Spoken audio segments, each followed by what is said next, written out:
Hopefully you can see that like on the screen. All right, what's up, YouTube? Now I can keep playing the song. Someone in the chat room recommends a Shure SM7B. I do not at all like the Shure SM7B. I got a couple problems with it. First of all, not a fan of dynamic mics. It's not the type of sound I'm going for. Second of all, you need a fuck ton of preamp gain. And third, I have not heard a radio station sound good if they don't use the presence boost. And if you use the presence boost, I might as well get an RE20. Not a fan of that mic at all. Was it Newman 87 or Newman 80? Neumann U87 AI is the... That's my dream microphone, although the TLM103 would be equally as good. Even though it's transformerless, it sounds pretty similar. TLM102 handles mid-range a little bit better. It's more of the typical mid-range scoop, but because of the amount of processing we're doing, we might as well just get a TLM103. Plus the TLM103 is exactly $1,000, I think. I don't know. Anyway, let me get these running.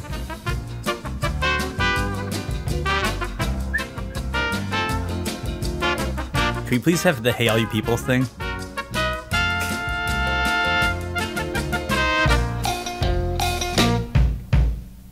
So there we go. So we're recording and everything, by the way, so we can start pretty much whenever. I'm gonna set the metadata that we're going live right now, and then kill that. And then, let me just load the news music and everything.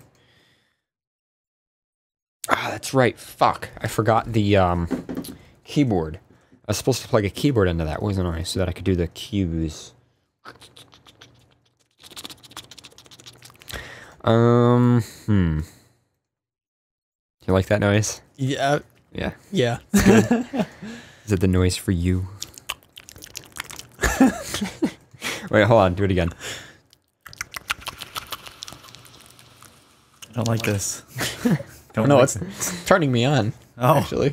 I'm not a fan. OMG, Pharaoh, you're using Facebook chat. I thought you didn't use Facebook chat. I'm not using Facebook chat. I'm updating the Facebook post. Did you know that Facebook chat is just XMPP?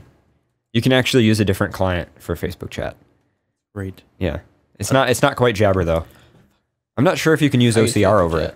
Or ORC. Sorry, ORC, not OCR. Sorry, I fucked up. Anyway, what was I gonna do? I was gonna grab that keyboard, but I can do that later. And you know what I'll do since we're starting? Pharaoh, if you start with a news article, then I can use that music because then I can just use the computer mouse to do all the cues. And I don't have to use a keyboard to do all the cues. And I should probably just get a fucking MIDI controller for that. Alright, so that works. This all works. Okay. Oh, we're good. We're ready. We're ready to go. Oh, I just need to put out push notifications on everything. So, let's see. FurCast. And FurCast starts now! Exclamation point. And then send Android users. And send iOS users. And now let's just put a tweet out.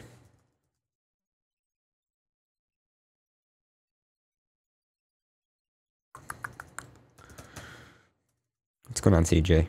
Nothing at all. You feeling good? I'm feeling great. How about you? I don't know. Pharaoh's being a little quiet. I'm a little worried about him. How about you, Jim? Feeling good? Jim? Spock's dead. Jim? I know, I heard actually. That's really sad. Yeah. I'm sad. Not good. Not good. Live long and prosper. All right. I don't even follow. I just know. I know everything. Do you know what color the dress is? No, I'm kidding. Fuck. I will fucking end you. I will leave right now. I'll go home. Okay. Let me just fix that one camera. And this camera right here. Spock it and lock it. Spock it and lock it. That was great. Damn it, Pharaoh. I hate this tripod. Beam me up. Oh, wrong movie. Fuck. Watch it, don't spit it up. Don't spit it up. Oh my god, I almost did. That's a pretty expensive piece of Right, equipment. do I fit in the frame? Yes, I do. All right. Yeah, his pretty expensive computer with like a 6-year-old installation of Windows on it. Can you fit all my hair in the frame? Yeah, I can fit all your hair in the frame. That's horrible. I hate my hair. We're good. All right. We're all good. Yeah, it's good enough. All right, cool. Whenever you're ready to start, Pharaoh. Oh, I'm starting? Yep. Okay. Welcome to FurCast, episode 191. I'm your host with the most, Blue, Pharaoh. I am your Red Wolf host with maybe not the most, but some amount that is semi-wet decent enough to be okay, I guess. Paradox. That was weird. Why do you Pharaoh? What? I don't know. Anyway. You make it weird. I just bring it all, and I'm the guest, CJ, for the second week in a row. Second week in a row. Yeah. Man, you were just like on a roll. You know what this probably needs? More What? pink. Oh, God, you bastard. Did you really bring silly string into the studio? Did you really bring silly? Okay, stop. You really? Did you seriously bring such silly a string? slut. What is this? Is that like air? My nipple is moist. There is aerosol spray all over the control board right now. I hate you. It won't so come much. Wow. I was going to buy blue, but I figured pink was better tonight. I hate you so much. We're not friends anymore. Oh my Okay. God. No, seriously, like my nipple is moist. Like I can feel it. Pharaoh, like- when we're done with this, it's so cold. Why is it so cold? It's everywhere. I hate you so much. Oh my God, you bitch. We're not friends anymore. I haven't seen silly string in so long, so when I saw it, I was like, I need this. All right, so when we're done with the show, you're gonna take this control board home and you're gonna wash it for me. I got some Windex over here. Oh yeah, okay, great. It's so cold. I'm just gonna wait for that to dry and. I like how you're just so upset that your nipple is so cold right now. It feels so weird. Just this section is like, it feels just wet. Just like everything's wet. It's like sticking to my shirt too. It's like, I tried to spray Paradox and it was just like, nope. Well, he got like just direct aim, like perfect. That was great. I couldn't even do anything. Like I just had to take it. My left shoulder is just cold right now. It's so cold. Anyway, so welcome to. Fuck you. Welcome to FurCast, episode 191. I don't even want to know what you have in store for episode 200. This is ridiculous. I'm gonna deflate your tires. So welcome to episode 191. I don't even remember what the announcements were now. I had a bunch of shit to announce. Such a dick. Where does this even go? All right. My So- life is a mess. Just not even gonna touch it. Not even See, gonna. kids, this is what pink does to you. It makes your life a mess. Don't get addicted to pink. I'm very glad bad. you're throwing that on my carpet. That's very nice of you. I'm just trying to get it off me. It's not sticking to the carpet though. Yeah. Oh my god. That's not even half of it. All right, so welcome to FurCast episode 191. Couple things to mention while we move on. So number one, before anybody tries to tell me that it's not working, I know Pause Up Radio's down, or at least we're not streaming to Pause Up Radio. For whatever reason, their control panel's not working for me. It's not letting me kick their automated server so that we can get on. So whatever, I'm imagining probably an IP address Why is it change. so cold? Why is it so I wet? don't know. It's your problem, Why would it Pharaoh. come off my shirt right here? Like it's just the graphic. I don't know. I'm done. Designs. I'm done. So, Pharaoh, are you going to MCFC? Yes. Okay. Are you going to bring silly string? We should. Oh no, we're No. gonna get kicked out. No. We will so get kicked out. I would not bring silly string. Is to Derek MFL. going?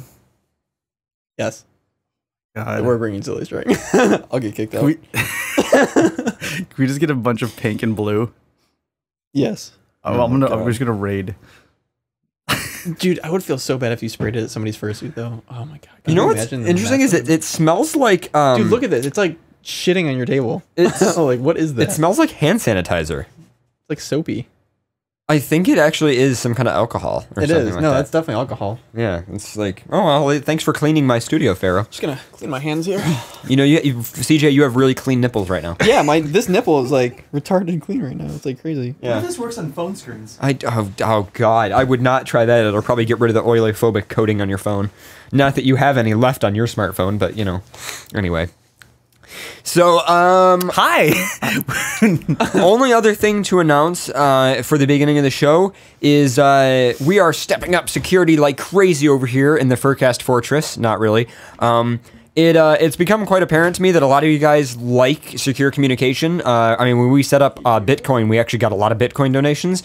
So FurCast now has a PGP email key, so as an open PGP. So if you'd like to send us stuff that is nicely encoded in OpenPGP, you can do that. The PGP key is on the contact page of the FurCast website. And also, just me, not Pharaoh, not anyone else in the studio or at XBN, but me, I am on Jabber, and I support OTR. So if anybody would like to chat with me there, you can do that. I've also I don't know what this is. I've also added my Telegram username to the contact page, so if anybody would like to use that, obviously you can optionally do end-to-end encryption, although Telegram's encryption is not quite as legit, but it is encrypted, so if anybody wants to use that, you're welcome to. And that's pretty much it. That's all the announcements for today. I'm sorry. The chat room suggested that you come and lick this off. You want to just What does it taste like? It probably tastes like hand sanitizer. It's probably not recommended to Hand sanitizer and alcohol. What is it? Like, what is even? Container may explode if heated. Okay, that's cool. Cool. Do not It's spray probably gonna towards explode. face or eyes. both of which you just did. It's not coming off my headphone cable. I'm sorry. I didn't know that. Like I said, you're taking the board home and cleaning it, so. Dick Fox. Hey, mine was alcohol. You spilled Pepsi on that board more times. Yeah, and then I cleaned it. I'll lick it clean. Okay. This shirt's ruined. It's a goner. I'm not even trying anymore. I'm so sorry. All right. I never knew the influences pink could have in people's lives. Oh, don't even tell me fuck my glasses up. Okay, it didn't. You got lucky.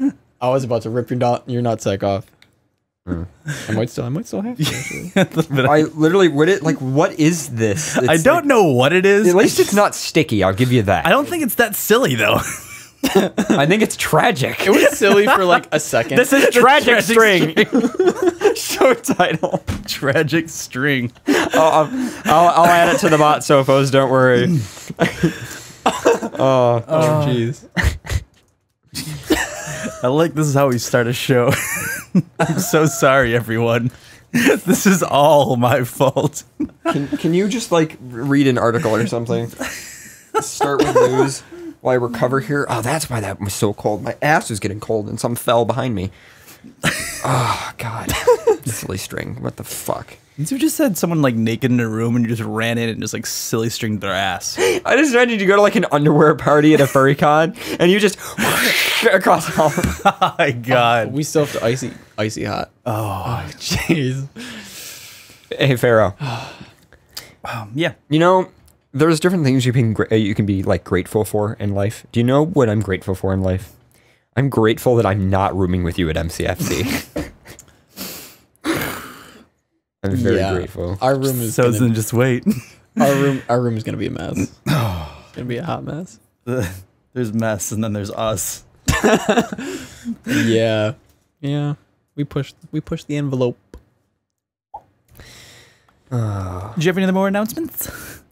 No, that's it. Okay. I'm ready to start a news I have article. one. Yeah. I hate you. It's a good update. Just like Very nice.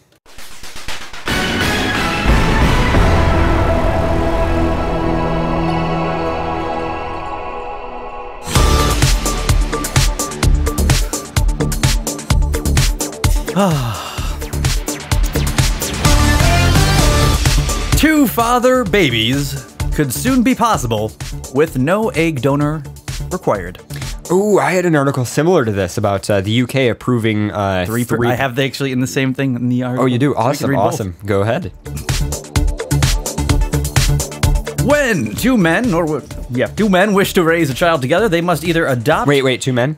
I was gonna say, is it That's- just specific to two men, or that can is- it be two women? It Why is actually has to be two. I think it has to be two men. I'm trying to think. Why can't it be two women? Because men can give an X or a Y chromosome, whereas women. I'm trying to remember. Well, maybe not actually. Oh, I don't know. I forget. I don't remember half my fucking biology in high school. I just ruined like CJ's shirt with pink. I'm so upset. I didn't know the impact it could have.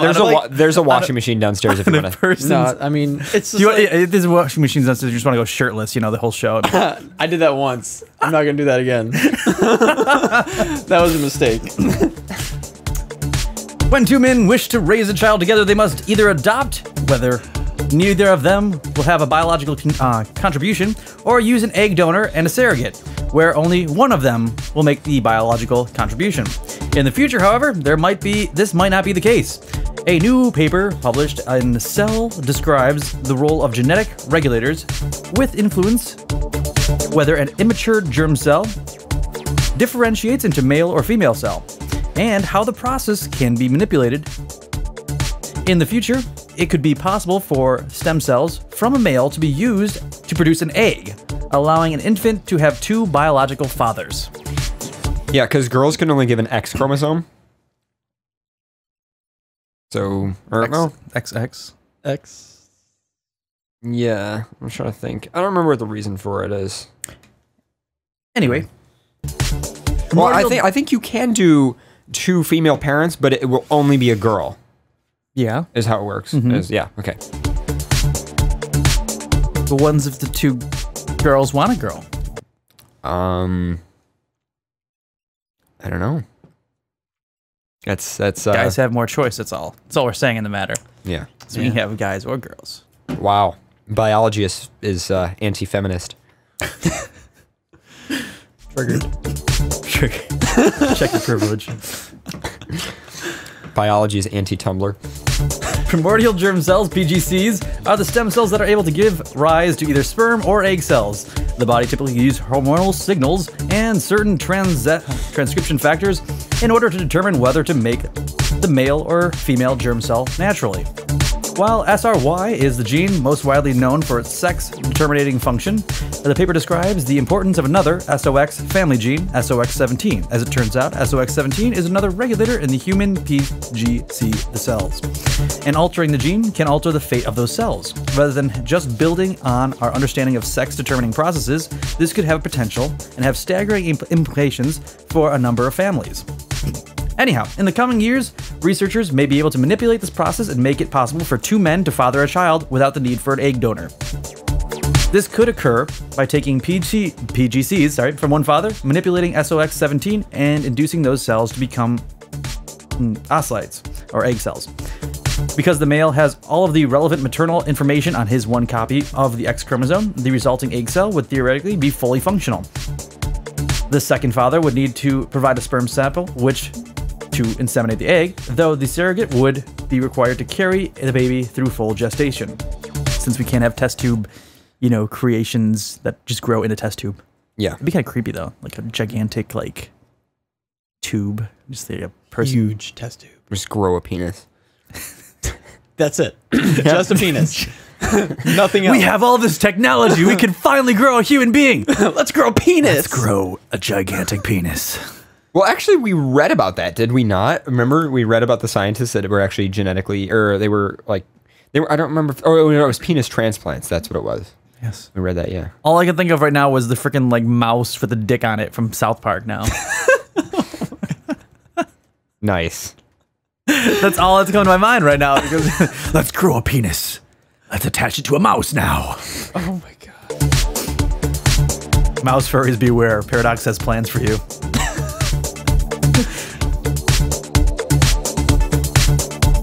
Of course, with any kind of new science, there's a laundry list of logistical and ethical concerns before this can become a reality. Primarily, human genetic modification to the degree is a huge gray area, with many against the idea of quote-unquote designer babies that would lead to a Gattaca-like society.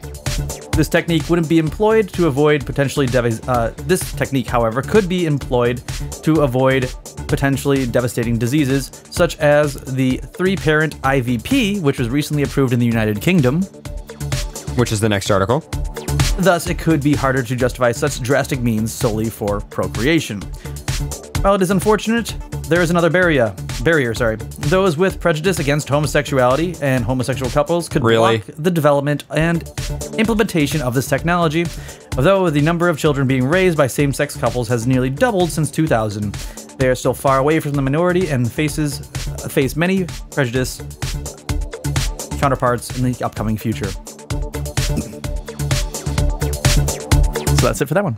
Okay. Yeah, I forget what I was going to say. Yeah. I'm not a fan of the movie Gattaca, though. I remember it, but I don't remember it. I'm not a fan, not because of the sci-fi in it, but just because of the culture of people. I found it very... Is that the one that's the person that's trying to go to space? Yes, and they live in a dystopian society where basically people so he takes on the identity of... People are judged based on whether or not they were genetically selected. Not genetically modified. They don't modify, but they have basically a medical process that will always select like the best sperm and match it with the best egg kind of thing. Yeah, it was one of those. And if you were conceived naturally, you're just a ghost. Yeah. I mean, it was very, very good, well-produced movie. I'm just not a fan of it. But yeah. Hi. Don't look at me.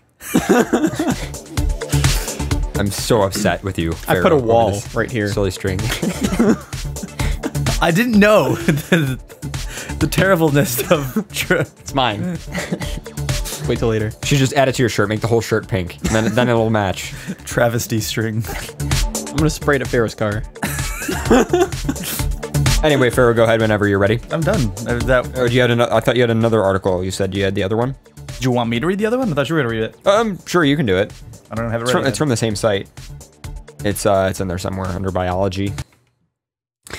What were you doing when I was like reading? I was pulling up another article, but I figured you wanted to read that one first, is all. Because you said you had that article, so I was like, oh, I'm not going to take it from Pharaoh. I don't want to steal an article from him. This is what I deal with all the time in my life. What, was I supposed to get 2 articles ready just in case you had decided differently? My words are not going to even... No, I'm done. Okay.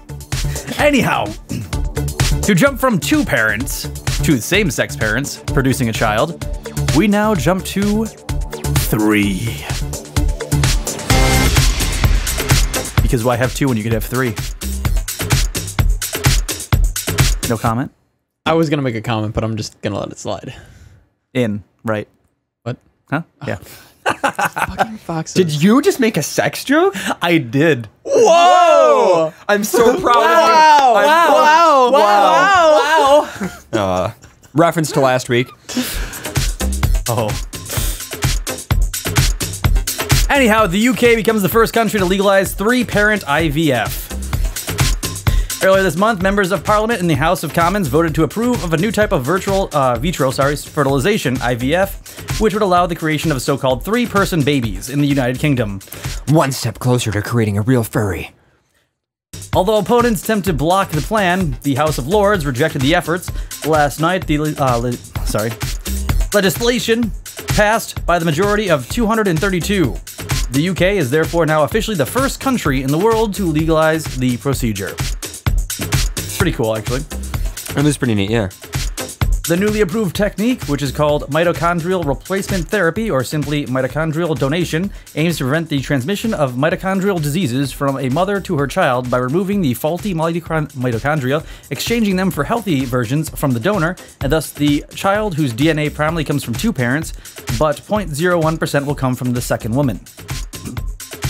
So, 0.1%.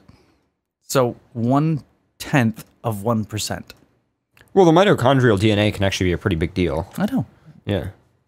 It's actually kind of neat. It's still kind of neat that there's still DNA from that 1/10 of a percent, but it's still...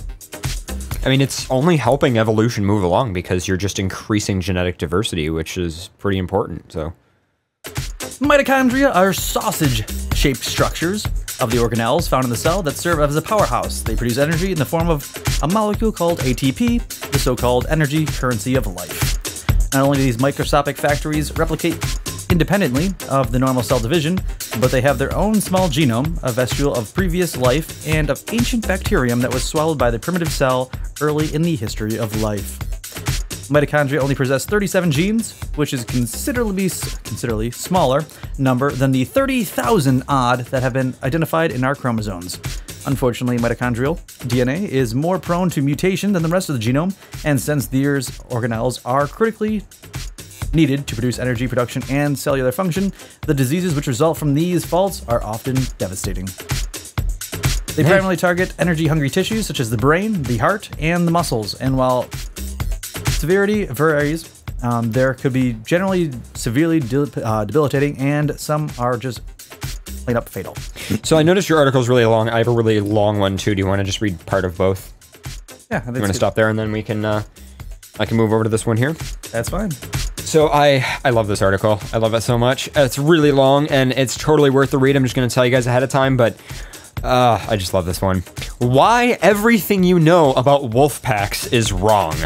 You read so many things about wolves. Like, I don't come in here every day and read Vox stuff. Like, you're just obsessed with wolves. I read an article about foxes last week. Okay. Yeah. I think you have a wolf addiction. That cue I just want to say, I think you have a wolf addiction. The cue. Why'd my cue point fuck up? Sometimes the easiest way to prevent this wolf addiction is to admit you have a problem. Okay, Pharaoh. Do you have a problem? No. It's the first step. The first step. Why everything you know about wolf packs is wrong. The leader alpha wolf is a figure that looms large in our imagination. The notion of a supreme pack leader who's fought his way to dominance and reigns superior to the other wolves in his pack is huge in pop culture, and this idea informs how many people have how to understand wolf behavior, but the alpha wolf doesn't exist. I don't understand wolf behavior. I don't either, because 90% of the shit that humans claim about it is bullshit. Although the notions of the alpha wolf and alpha dog seem thoroughly ingrained in our language, the idea of the alpha comes from Rudolf Schenkel, an animal behaviorist who, in 1947, published the then groundbreaking paper, Expressions Studies on Wolves, quote unquote. So wait, you're telling me my life is a lie, that there's no alpha wolves? Yes. I don't believe it. During the 1930s and 1940s, Schenkel studied captive wolves in Switzerland's Zoo Basel, attempting to identify a sociology of the wolf. Because it's always the wolf. The sociology of the wolf. In his research, Schenkel, I think it's Schenkel, something like that, identified two primary wolves in a pack, a male lead wolf and a female bitch. He described them as first in the pack group. He also noted violent rivalries between individual members of the packs. And then there's a quote from the book, which I'm not going to read for the purposes of keeping this short for on air here. Thus, Alpha Wolf was born. Throughout his paper, Schenkel also draws frequent parallels between wolves and domestic dogs, often following his conclusions with anecdotes about our household canines. The implication is clear. Wolves live in packs in which individual members vie for dominance, and dogs, their domesticated brethren, must be very similar indeed. A key problem with Schenkel's wolf studies is that while they represented the first close study of wolves, they didn't involve a study of wolves in the wild. Schenkel studied two packs of wolves living in captivity, but his studies remained the primary resource on wolf behavior for decades.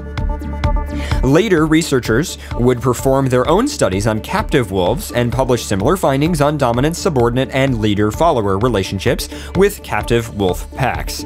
And notion of the alpha wolf was reinforced in large part by wildlife biologist L. David Murr in 1970's book, The Wolf, the Ecology, and the Behavior of an Endangered Species. And then there's a link to that book on Amazon if you want to buy it. Murr spent several years during the 1960s studying wolves in Michigan's Isle Royale National Park as a part of his PhD thesis work. Murr's book echoed Schenkel's notions of alpha wolves and competition-based pack hierarchies. Readers of Murr's books were led to believe that dominance played a key role in the lupine social order and that wolves were naturally inclined to dominate one another. And Murr's book became a hit, was republished in paperback in 1981, and remains a print, much to Murr's chagrin, to this day. It popularized a lot of our modern ideas about wolves, including competition-based hierarchies, although Murr has said he renounced the notion of an alpha wolf. He admits that if you heard the term, it is likely thanks to his book. So it goes on and talks about all the differences between wolves and in captivity and then in the wild, and the differences, and how basically 90% of the shit in the media about wolf packs is actually complete bullshit. What about Alpha and Omega? I don't know, that movie's just truth right there. The movie speaks truth. It's like Lion King in wolf form, but terrible. It's Wolf King. So that's what it's called. It's not Wolf King, the movie. I see you're seeing the gif of the fox that stole the microphone shield from the camera guy. That's a pretty great gif. Someone sent that to me. It's a good gif. It's not a gif or a gif, it's a gif. You leave. You leave right now. You're the one who sprayed silly string all over my equipment. My nipple is still cold. And CJ's nipple. Yeah, just my nipple. And I created art on his shirt. Yeah, you gave my shirt a new design. Thank you. It looks like there's like a cat, like above. Like this? And yeah, look at that. Oh my god, it does. There's like all kinds of designs. That's a cat. There's like designs and shit on there. There's a cat in that. I see a cat. Oops. I don't even like cats, but somehow. Can you get, No, I can't get it, I don't think. I mean, like, well, maybe I can try. Enhance. Enhance. Enhance. I'm trying. Enhance. Oh, wait. Enhance. Wait. Enhance. Enhance. I'm not sure if that looks like, I don't, It kind of looks like a cat. I don't know. Like, okay, are like these the eyes? That's right? eye. Yep, right there. Then this is the nose. Yep, right there. And then like there's like an ear like over there somewhere. Okay. Kind of looks like a cat. Yeah. Look at how good I am at art. I crafted art with silly string. This is talent. This is talent I didn't know I had. Called being a dick.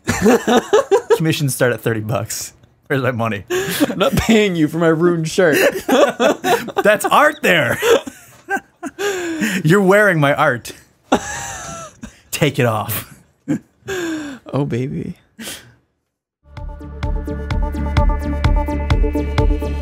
You have another article? I have a quick one for you.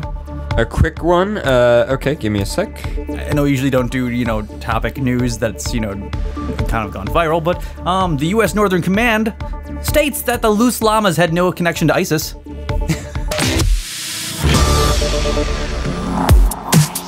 That was my first concern, too. Yeah, this is definitely my first concern. Islamic terrorists. Islamic You like that? That's not even in the article. That's mine right there, baby. That is mine. I still hate you. Anyway, the U.S. military just shot the elephant in the room after hours of the two llamas wreaked havoc on the streets of Phoenix, Arizona. Thursday, the United States Northern Command answered the question on everyone's minds.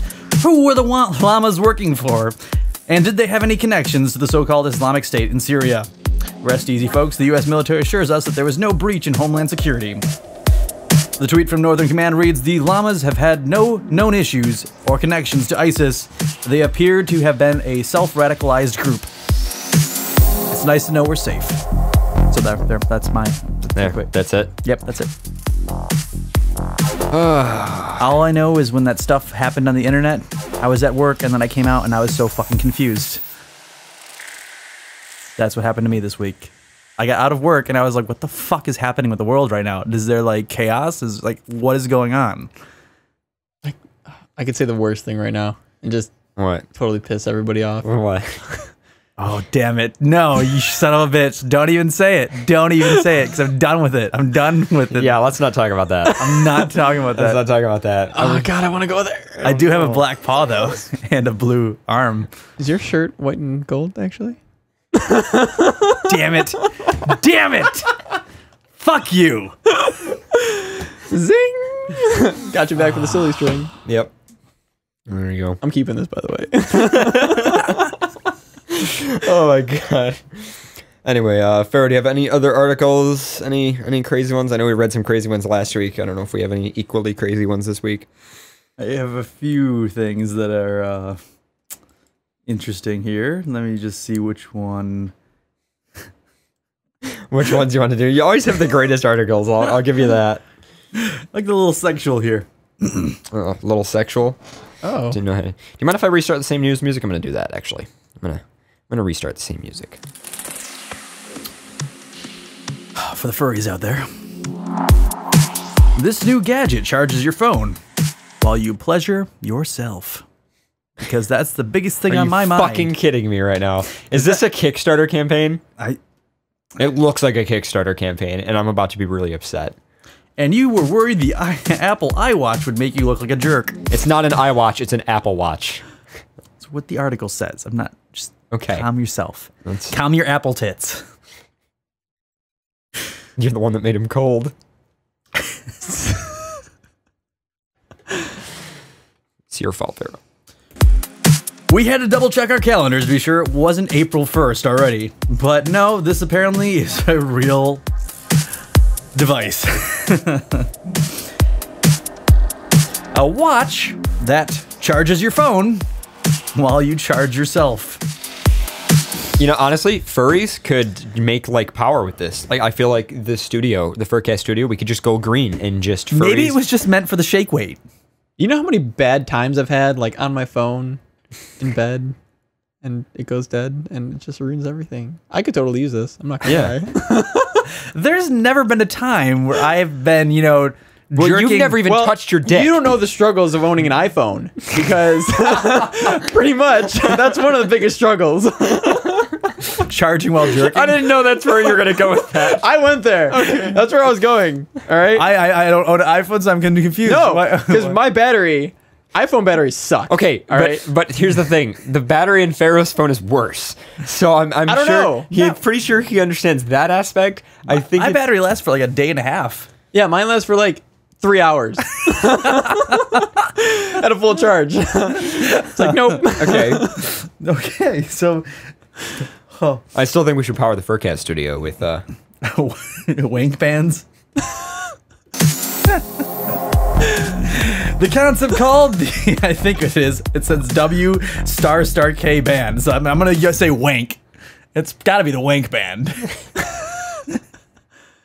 I want a wink band. Not wait. Wink. That's what I said. Wink. Wink band. Comes from the adult site Pornhub. Yes, they're making products now. Wow. Wow. Watch it be like way more successful than any other major company that's tried to, like, you remember when Facebook tried to create a smartphone and it failed? I just mentioned Pornhub creates a smartphone and it's just like the most successful smartphone ever. Pornhub, who are apparently worried about the damage to the environment caused by all the power to our computers. All the power our computers are sucking up while we're scratching our quote-unquote itches. You know, I'm actually not a Pornhub customer or a user, and I kind of I feel bad about it because I feel like Pornhub is an amazing company. Like, we read the article the one time about the ads that they put up in New York City that caused a controversy or whatever.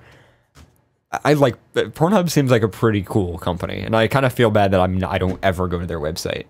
Just visit it one night, just because. Maybe I should visit it one night and look at. Just drop by, say hello. Yeah. They have like videos of furries that don't have any fur. It's kind of this weird fetish. They probably, I don't know. Pornhub solution. Great minds from Pornhub. A watch-shaped device that charges a battery whenever it is moved up and down. Like when you're brushing your teeth, for example.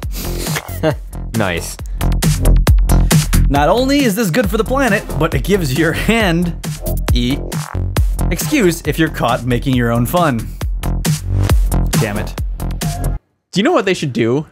You know, an odometer, like, for steps? Yeah, oh yeah. Can we do that for, like, strokes? Like another invention brought to you by FurCast.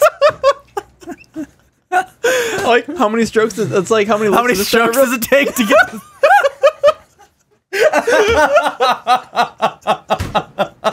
It's like, how many licks in the center of a... I just mentioned there's like a button you can tweet it. It took me only 300 strokes. It tweets for you. It tweets it. It asks when you finish. Like the Fitbit. There's like a leaderboard online.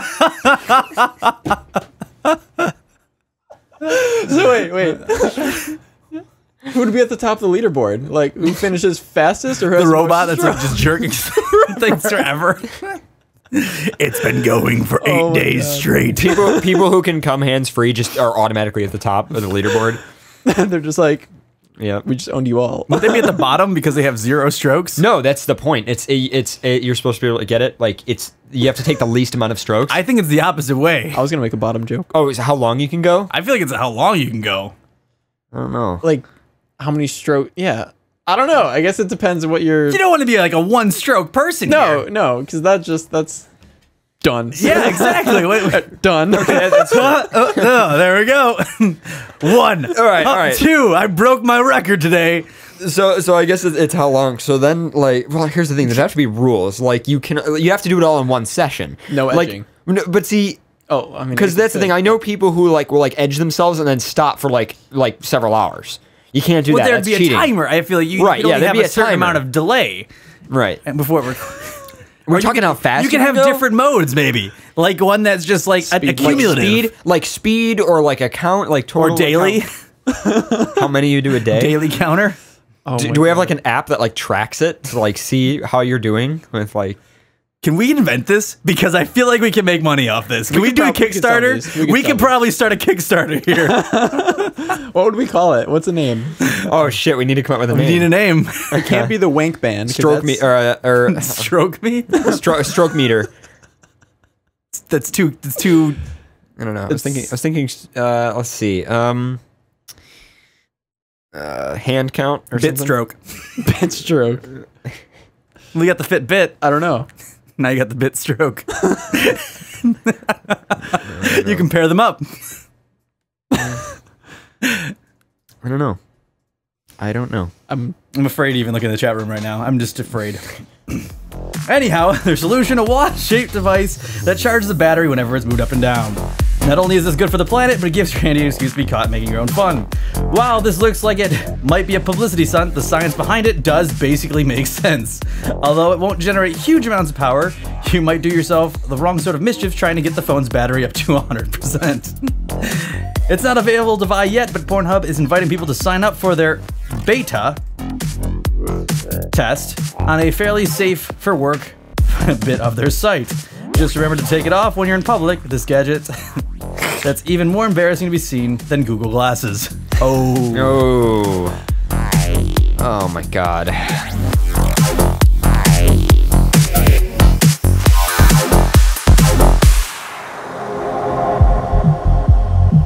You guys are listening to FurCast Live on XBN. What do we got coming up next? I'm trying to think if we have any other articles. We have one article. You have one article? We have an article. Okay. We have a big article. It's a breaking news article. Really, breaking news. Do I need to get the breaking news theme out again?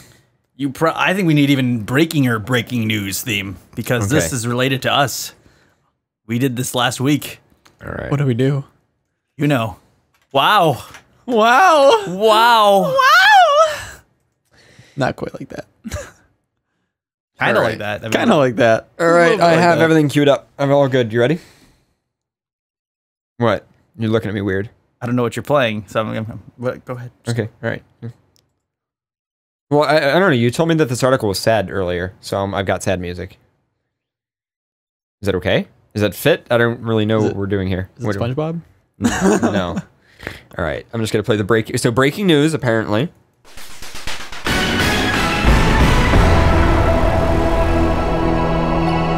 All right, read the title. Breaking news. Last week, we read an article about a man who attempted and did have sex with a mailbox. Well, it's been a sad day today because we have this news article tonight. Man from the UK who tried and did have sex with a mailbox has been found dead. It is sad. It's really sad, actually. It has come to this. It's really sad. I think you saw our show. He obviously died watching the show. He was watching last week. He definitely was. You might have been watching last He week. was probably watching. Guys, we killed a person. Jeez. Anyway, an Englishman who admittedly tried to have sex with a mailbox was found dead this Friday. Last month, Paul Bennett, 45, pleaded guilty to 2 counts of indecent exposure and using threatening and abusive words and abusive behavior with the mailbox. Guess where he was found dead? Where? Yes. What? Take a guess. I don't know. In a mailbox or in a mail truck? The post office. Post. No. Where? Okay. Where was he dead? Bennett was found dead behind the Shanghai Palace Chinese restaurant. What? Whoa. What? Whoa. Whoa. Whoa. Not Wait. wow. What? What? Yep. It was the Chinese. I'm so confused right now. You should be. Wow, this guy's life. Like, I have no comment. That's the last. Can I just say it's the last place I would ever want to be found dead is behind a Chinese restaurant? Where did you die? Behind a Chinese restaurant. What?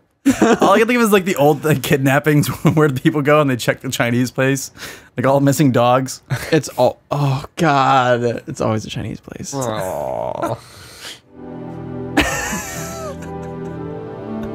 Then it was found dead behind the Shanghai Palace Chinese restaurant in Wigan, Greater Manchester. The Wigan Observer reports. Police are investigating the cause of death, but they do not think it is suspicious, according to the Observer.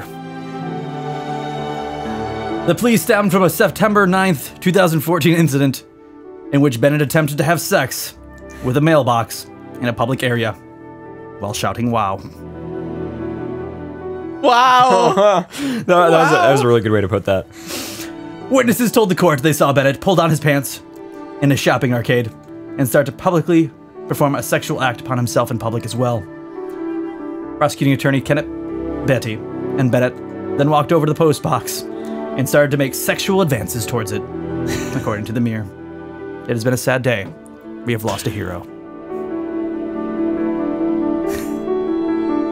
I can't do this anymore. This is. I feel. CJ looks like he's teary-eyed over there. Like, I'm really upset. I want to party with that guy. I feel like me and him would have like made great connections. I'm sad for so many reasons. One, like like all joking aside, we literally made fun of a guy, and now that person is. We made dead. an entire show. We literally made a show, and about now a he's person. dead. Yesterday, he died yesterday, or whatever. It said Friday, right? Yeah, was it Friday? Sunday. Oh, It was a couple days back, but they found him yesterday. He died watching the show. The guy died watching the show. There's no way. This is. Oh my god. we killed somebody. We killed a person. Behind a Chinese restaurant. I can't. The kill cast confirmed. Confirmed killed.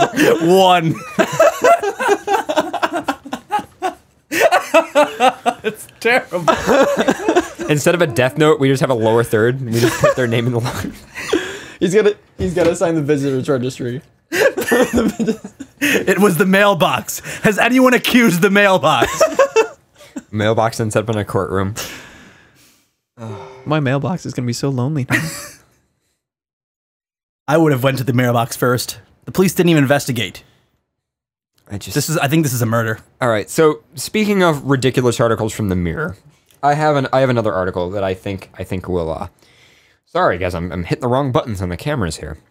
I think this one will cheer us up a little bit. And that is the wrong song. Let me pull this one up. There we go. Firefighters rescue man's penis from toaster and then warn people to start using, quote, common sense, end quote. Okay. What? What did you say? Sometimes I'm just like a bit toasty. That's my fetish. Did he butter it afterwards?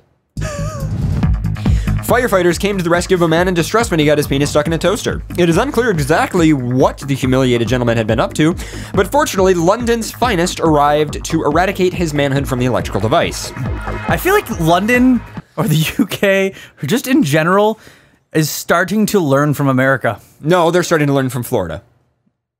I think so. Just which is in America. okay. Yeah. Okay. Yeah. To be fair, I think we're corrupting the UK. What if this guy dies next week? Well, he does have burns. He's gonna get electrocuted. Maybe if he ejaculated via toaster. Yeah. Would that I don't know. There's theories there. Let's find out.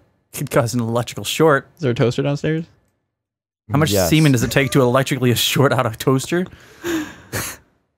Mythbusters. I just need that charger so I can charge my phone. I'm good. I'll give it a shot. Wow. I still can't believe the mailbox guy died. I'm still upset. The mailbox. Oh my god. That's just so sad. All right, okay, so back to this article. Unbelievably, another adventurer rivaled his ridiculous antics by somehow getting his member lodged in a vacuum cleaner. And the ultra-professional London Fire Brigade staff have had to free 79 people from handcuffs in the last 3 years alone. These embarrassing incidents are just some of the 1,300 involved people being trapped or stuck, which have been attended by London Fire Brigade since 2010. East Rescue Mission cost at least £290 to deal with, meaning they have set the taxpayer back by at least £377,000 in total. That's ridiculous. Third Officer Dave Brown said, quote, "Some of the incidents our firefighters are called out could be prevented with a little common sense." Quote, "I don't know whether it's the 50 Shades effect, but a number of the incidents involve items like handcuffs have seemed to have gone up." Quote, I'm not sure most people... The 50 Shade effect. 50 Shade effect. That's a thing. That's a Really? thing now. Really, Dave? Really? I'm sure most people will be 50 Shades of red by the time our crews arrive to free them. Quote, "I'd like to remind everybody that 999 is an emergency number and should only be used as such. When firefighters are out attending some of these unavoidable incidents, someone else could be in a real need of emergency or assistance." I don't know. Rescuing a penis is quite an emergency situation. I would freak out. I'd call 911. I would scream on the phone. Right. Okay, yeah. if I got my dick stuck in anything, I'd be calling 911. I don't care how much it costs taxpayers. I don't even care how embarrassing it is. It's like, that's my dick. I don't care how embarrassing it is. That's my dick. That quote of yours for tonight. So can be taken out of context. Quote of the week on FurCast. Can I just repeat your quote one more time? Yeah. I don't care how embarrassing it is. It's my dick. That can be so out of context. It's horrible. I forgot the quote. I forgot the quote for a second, and I thought that the quote was actually, "I don't care how much that costs taxpayers, it's my dick." Which is even better in my opinion. If you ask me. I don't care how much that costs taxpayers. It's my dick. Child education? No! It's my dick. It's my dick. Show title. How are these like quotes from us and not quotes from like Meek or something? They're being channeled through. Spiritual connections here. Oh, I love the amount of incidents they listed. This is quote, I'd like to remind everyone that 999 is an emergency number and should only be used as such. When firefighters are out attending some of these avoidable incidents, someone's real life could be in need of emergency assistance. In the last 3 years, the capital's fire crews have been called out to bullet point. 18 incidents involving children with their heads stuck in potties or toilet seats. Bullet point. 5 incidents involving people's hands being stuck in shredders. 79 incidents involving people being trapped in handcuffs. 9 incidents of men with rings stuck on their penises. How do you get a ring stuck on your penis? Like, can't you just lose your erection? Like, what is the size of the ring? Is this like, oh, my wedding ring, I have a very small pencil dick? Or like, what is going on? Pencil. Plosives. Anyway. 9 instances of men with rings stuck in their penis. There's 4 incidents. I feel like this is like counting down. Like 5 golden rings. The next one after the 3 penises, French heads. 2 I don't turtle understand. I honestly. In a partridge in a pear tree. Okay, 4 incidents with people who had their hands stuck in blenders. How? How? 17 incidents involving children with their fingers stuck in toys, including one with Lego stuck on his finger. In the past, LFB has been called out to, quote, a man with his penis stuck in a toaster, a man with his arm stuck in a portaloo, a child with its hand trapped in a sweet machine, a child with its head trapped in an ironing board, an adult stuck in a child's toy car. A child. Can we pause there for a second? Because somehow I saw that and I was like, that's me and CJ in years. This is us. This is what they're going to be calling us Stuck for. in a car? It says an adult stuck in a child's toy car. So all I can picture is one of those small toy cars That you like, that you can push someone in. Like the red and yellow one? Yeah, The cozy coops. The cozy coops. That's what they're called. You know one of Oh us my would God. get stuck in one of those. I would so try to fit in one again. Oh my God. 911, we're stuck in a car. I need the jaws of life. I need the jaws of life. Where's the car? The street? Your driveway? Your garage? I'm in my backyard. My living room. I'm in my room. If this wasn't America, I said it'd be the best 911 call ever. If you screamed on the phone 911, I'm trapped in a car, I need the jaws of life. Fucking fire crews show up. And you're fucking stuck in a mini car thing. They come out with jaws of life. They bring like the whole everybody. I just thought of something really funny. I just imagined like you're upset and you're like really hurt, and they need to take you to a hospital. So they just pick up the whole toy car and you just Put it in the ambulance.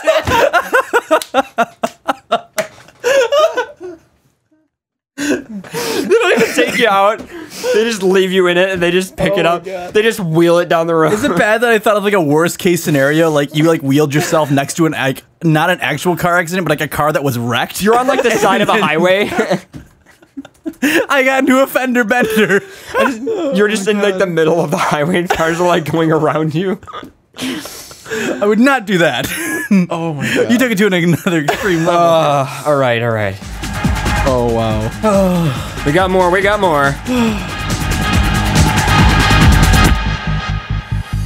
A child with his head stuck in a massage chair. A child with his foot stuck in a brass vase. Oh my God. Someone with a test tube stuck on their finger. Sorry, Why guys. could you not just break it? Do you know the damage that could cause to the specimen inside? We're growing dicks here. A child with a tambourine stuck on its head. A man with a sewing machine needle stuck in his finger. Oh. See, why would you call the fire department for that? Why wouldn't you just go to... Like, that's the other thing. Like, half of these, it's like, why would you call the fire department? Like, you could easily just go to, like... I don't know. I don't know. Anyway, it's like, hey, my hands are trapped around this object that lets me move anywhere and do almost anything. Better call the fire department to my house. Like, I just don't get it. Anyway, in 2010, 11 crews attended 416 incidents, rising to 441 in 2011, 453 in 2012. A total of 307 people were injured as a result. Crews are called to more than one incident every day involving someone trapped or stuck, with the most common being people stuck with rings on their fingers. On the subject of rings, a brigade spokesperson added, "Our advice is simple. If the ring doesn't fit, don't force it on." The fact that they have to give that advice to people. As well as being painful, you could end up wasting an emergency service time if you have to call us out. Again, if you have a ring stuck in your finger, why do you, like, what? I don't understand. UK, understand this. This is why health insurance is so expensive in America. Like, let's see, I have a ring stuck in my finger, and I could go into the workshop in the basement where I have like 6 different metal shears, or I could call the fire department to my house. Just, you know, if we didn't rescue... If I had a ring stuck in my finger, I'd go to the store and buy shears. I somehow feel like if we didn't rescue these people, the world would just be a lot smarter. You could cut the ring and then just take it to a fucking jeweler and have them fix it. Like, it doesn't even ruin the ring. You're still on the ring part. I just don't understand why people... I don't know. I have to agree with Pharaoh on that one. What? If we just didn't rescue these people... Then a lot of people would be married for the rest of their life. I feel like the world... Forced into marriage. I feel like the general world IQ would just jump up a lot. We have to stop rescuing stupid. I'm sorry. That's my quote here. We just gotta stop rescuing stupid. They gotta figure it out themselves. Oh my god.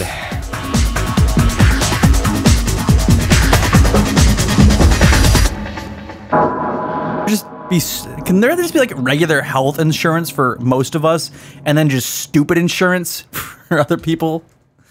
I think like that would help the industry here. So I have one more article to read. I have one more article. I don't know if you guys have an article. I say one more article and we'll go on break. Does that sound good? Okay. Okay. Drug buying robot arrested in Switzerland. What? Pause. Pause. It's a real article. What? It's a real article. How? The Switzerland police arrested a robot because it was buying drugs. Like electricity? What? Like what drug? Time out. Someone in the chat room goes, "It was Chappie." The Coco. Oh my god. It turns out robots can go to jail for buying drugs too. Welcome to 2015. That's a great line. I'm sorry. Welcome to 2015. A 3-month-old. How many? Can we just pause here for just another second? How many robots have been arrested in the history of just this history of human? A 3-month-old Swiss art project called the Random Darknet Shopper was seized by police this week after spending $100 in bitcoins per week to buy products from $100 a week. Like, what? How could it even get anything useful besides like marijuana? It's the black market. It's cheap on drugs there. But He's got the hookup. He's got the hookup. He's a robot. He knows the deals. After spending $100 in bitcoins per week to buy products from the dark net markets, including ecstasy, which was just $48. Oh my god. And a fake passport for $25. Are you shitting me He right gets now? the great deal. Wow, I want to meet this robot. Wait, the dark net is clickable. Please, can we pause? All right, What is the dark net? I'll open the dark net in a new tab, don't worry. The art project called The Dark Net From Memes to Onionland and Exploration finished its run on Sunday, the day before the seizure. The purpose of the confiscation is to impede an endangerment of third parties through the drugs exhibited by destroying them. That's what we know at present. Mitagrupi Bitnik, the artist behind the bot, wrote it on their website. We believe the confiscation and unjustified intervention of freedom of art. I am so confused right now. Maybe, but this is also pretty much exactly what the Random Darknet Shopper was designed to do. The artist programmed the thing in order to test what does it mean for a society when there are robots which act autonomously. Who is liable when robots break the law on its own initiative? In Switzerland, at least, the question is beginning to be answered. It was a heck of a week for Darknet. The Soap Road trial began on Tuesday, and accused mastermind Ross Urbanicht is placing the blame on the infamous Bitcoin trader instead. I opened another article about the dark net. Oh, and it's just a tag. There's just other articles about the dark net on dailydot.com. What is the dark net? I think it's a like the black market. It's Tor's network. It's a it's Tor. Is in Tor, the onion router. Do you know what Tor is? No. Tor is like one of the most popular, basically anonymous internet accessing tools. Essentially, you run the software on your computer, and it basically like lets you run any software you want, and it SOCKS 5 proxies it through its own protocol that it has, basically, where it like basically bounces you between like 6 different servers. So like if you go to google.com, Google will think that you're in like Russia or whatever. So basically it's like a complete anonymizer. It's really slow to use, of course, although they've fixed that somewhat. But the other thing is Tor has its complete set of DNS. So even though normally this website is just to allow you to maybe, make an anonymous email account or, make a Facebook account without, anybody ever being able to track it if you're like doing something illegal, there's also entire massive groups of websites that only exist if you're using this Tor thing. called the dark net. That's like Called the dark so net. evil and like terrible, but at the same time, because Well, I didn't say it's was- evil because and terrible because it's probably very, very, very bad sites. I'd rather there's not. the dark, like it is actually pretty bad. There's a lot, like for example, there's a lot of child porn and stuff. I'd bet like slavery Yeah. and like Slavery, buying human yeah. like. It's very bad. But there's also, I think is it the deep web or something like that, which is the term used to describe websites that are not indexable on Google. So there's stuff I've like heard that. of the deep web, I think it's. and the then deep you go web. into the dark side of YouTube every once in a while. Everyone has experienced the dark side of YouTube. Don't go there. But yeah. You never know how you get there either. It just happens. But I mean, to be fair though, I don't want to make it out like for anybody who's not heard of Tor. Tor can be used for completely legitimate purposes. I mean, there's plenty of people who use it just because they want to maybe they want a VPN tunnel around a network that they don't think is trustable, or something like that. There's like plenty of actual legitimate reasons to use Tor, like selling toxin. Apparently, that's the other article. The other thing is you can use Tor in combination with things like PGP or OTR on like chat networks to gain even more security. Take for example Edward Snowden, who used Tor in combination with PGP emails and OTR to send documents to journalists, even though the NSA was after him. So yeah, not that that's necessarily a legitimate purpose. How many times have you fallen into dark YouTube though? Every once in a while. How many times have you fallen into dark YouTube? God, it happens like every day. Not really. I don't know. But there are some things on there you're just like, what? Well, it's like the Wikipedia thing where you click a link and you're like, that's funny. You keep going. And then you See- click another link and it just kind of inception into like the dark YouTube See, corner. the thing is, you got to be careful though, because there's some things that you might think are bad that other people might not. Take for example, I bet there's a lot of furry videos on YouTube that people would say are dark YouTube just because they're not furry. No, dark YouTube is like weird titled like YouTubes that you could never search. That they would never appear up in any search, but they just so come up true. in these suggested searches when you're watching some other video. Like you'll be watching like a SpongeBob clip, and all of a sudden there's like a video there that's like suggested to you, and you're like, "What the hell is this? It's not even in English. Let me click that." And then you click it, and then you just go into dark YouTube. YouTube suggests like random videos about either technology or zoo porn to me. I think Google's trying to tell me something. Well, my horse rager video is still like from AC, which is just us yelling at each other in horse heads.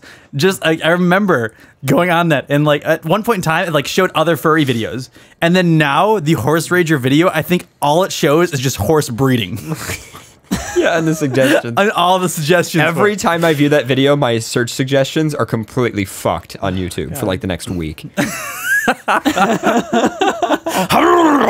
and because I use the same cookie session for browsing Amazon, I was also getting weird Amazon suggestions.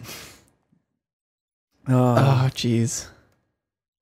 I kind of want to venture into YouTube now just to see. I just want to keep clicking links and just see what happens. So, you guys want to like go on break or something?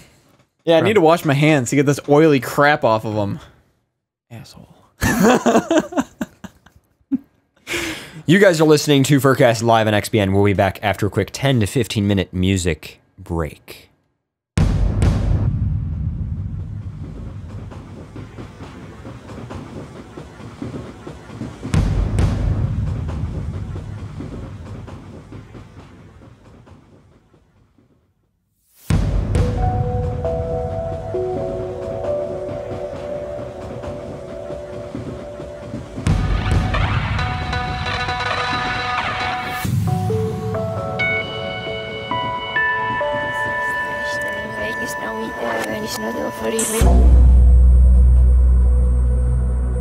What is that?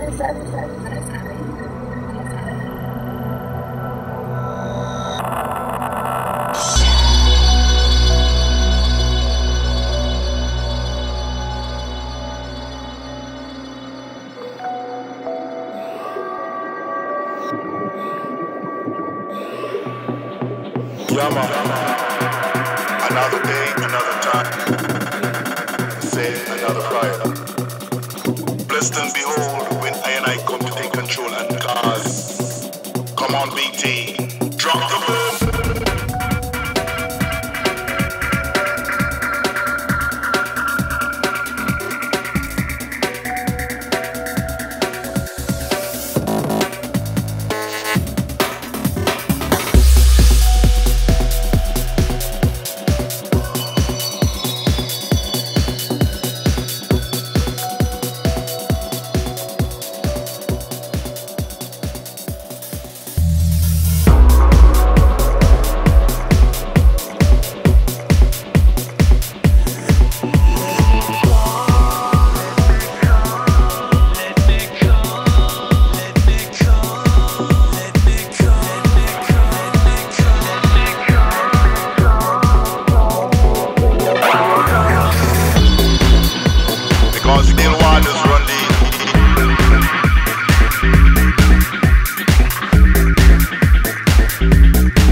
Burning a million torches, and all that bear your name. So in the darkness they bring you great light. So where's the black holes, you steal the flame. So I'm learning protection from my self-contained light. In a plethora of burning suns, in the blackest of pure twilight. And although I wish to give endlessly, I will not relinquish my sight. Let us linger in our lust together, together in this Parisian garden of light. So in this perfect vase, and in our silent of space, pray the world goes perfectly still. Surrender to our silence, yeah. Let me come, be still in your silence, be silent and hopeful. I like for you to be still in our silence, be golden in darkness.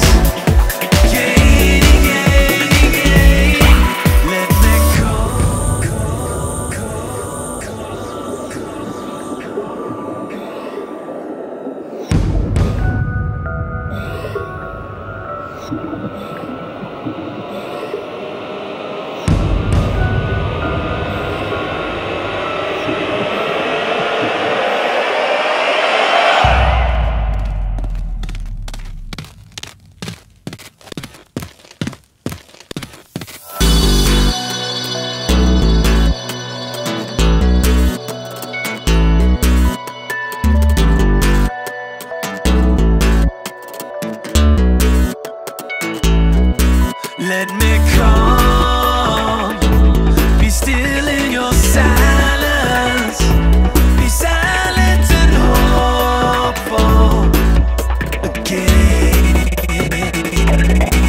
I like for you to be still in our silence, be golden in darkness again, again, again.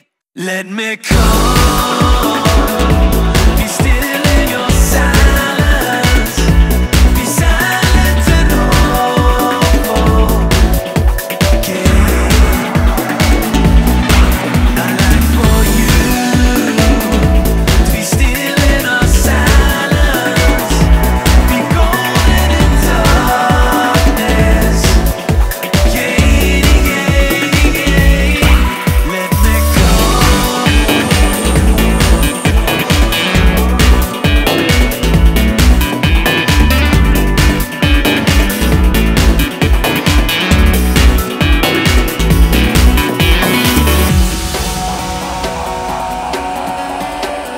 up to the holy skies.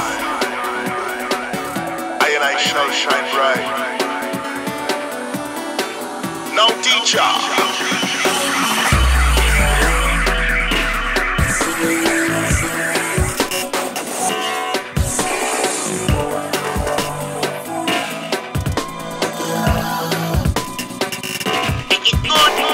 Silent pattern, all of the time. Silent pattern, wicked all the way. Silent pattern, versatile. Yes, money mixing, everybody get ready.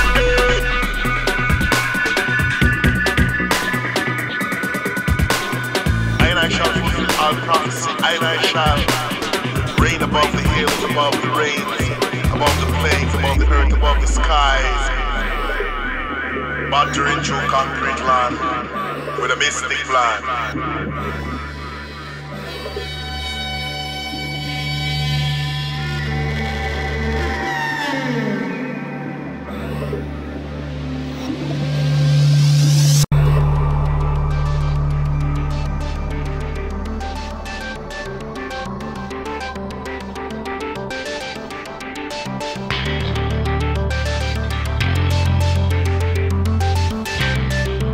Spinning around, spinning around, spinning around.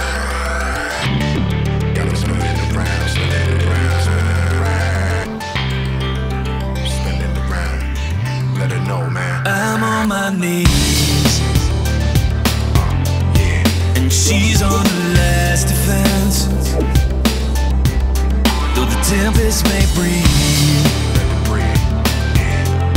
We know we're on the last pretense. Our love is cyclical, it moves in circles, shifting and convolving, goes round again. It shelters like nightfall, sinks us in circles, pray the dark night sees the sun again. If I believe, tell me will eventually matter. If I believe, tell me will eventually matter. Okay. You got me spinning around, you know you got me spinning around, you got me spinning around, spinning around, spinning around. Here comes the rain, Let it rain, let it rain.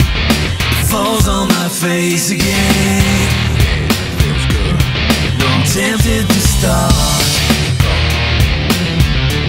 after considering a stop again. Yeah, we break the dark fear, unhide what's been hidden, reacting to the unreal. Trust me, I know how it feels. Yeah. Our love is cyclical, it moves in circles, shifting and convolving, goes round again.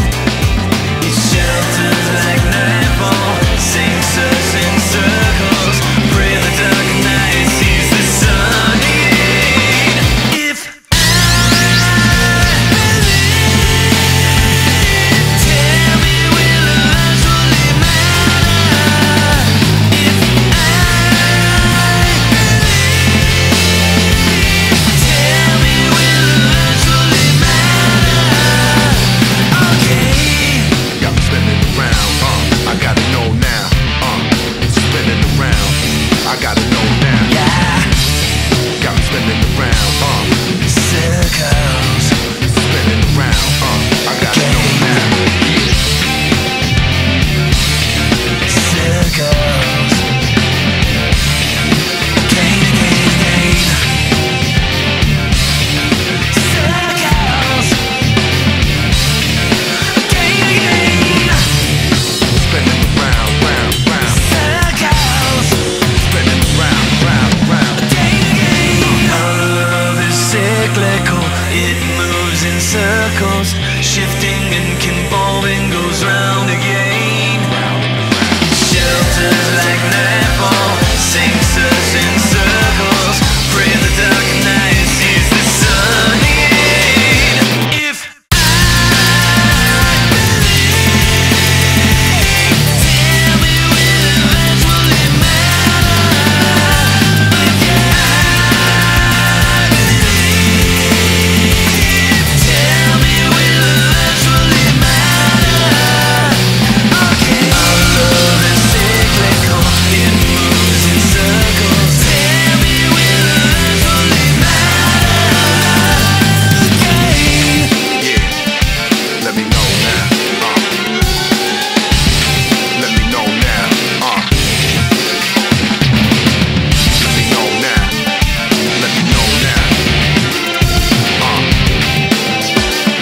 let me know now. Got me spinning around, spinning around, spinning around.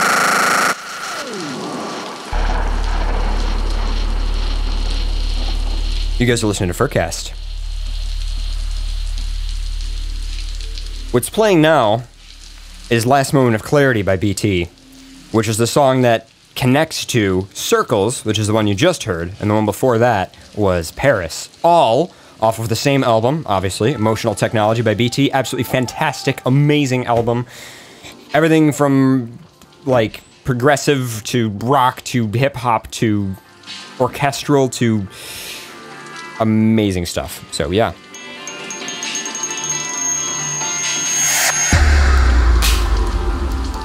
So I don't know where we're going to go after this. We can kind of do anything. I suppose emails come up, right? Yeah, you know, that could be it. It could be a thing.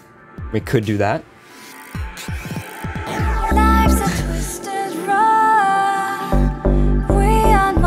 you just check your DMs really quick? Your Twitter DMs? Yeah, on the Twatter. Twitter.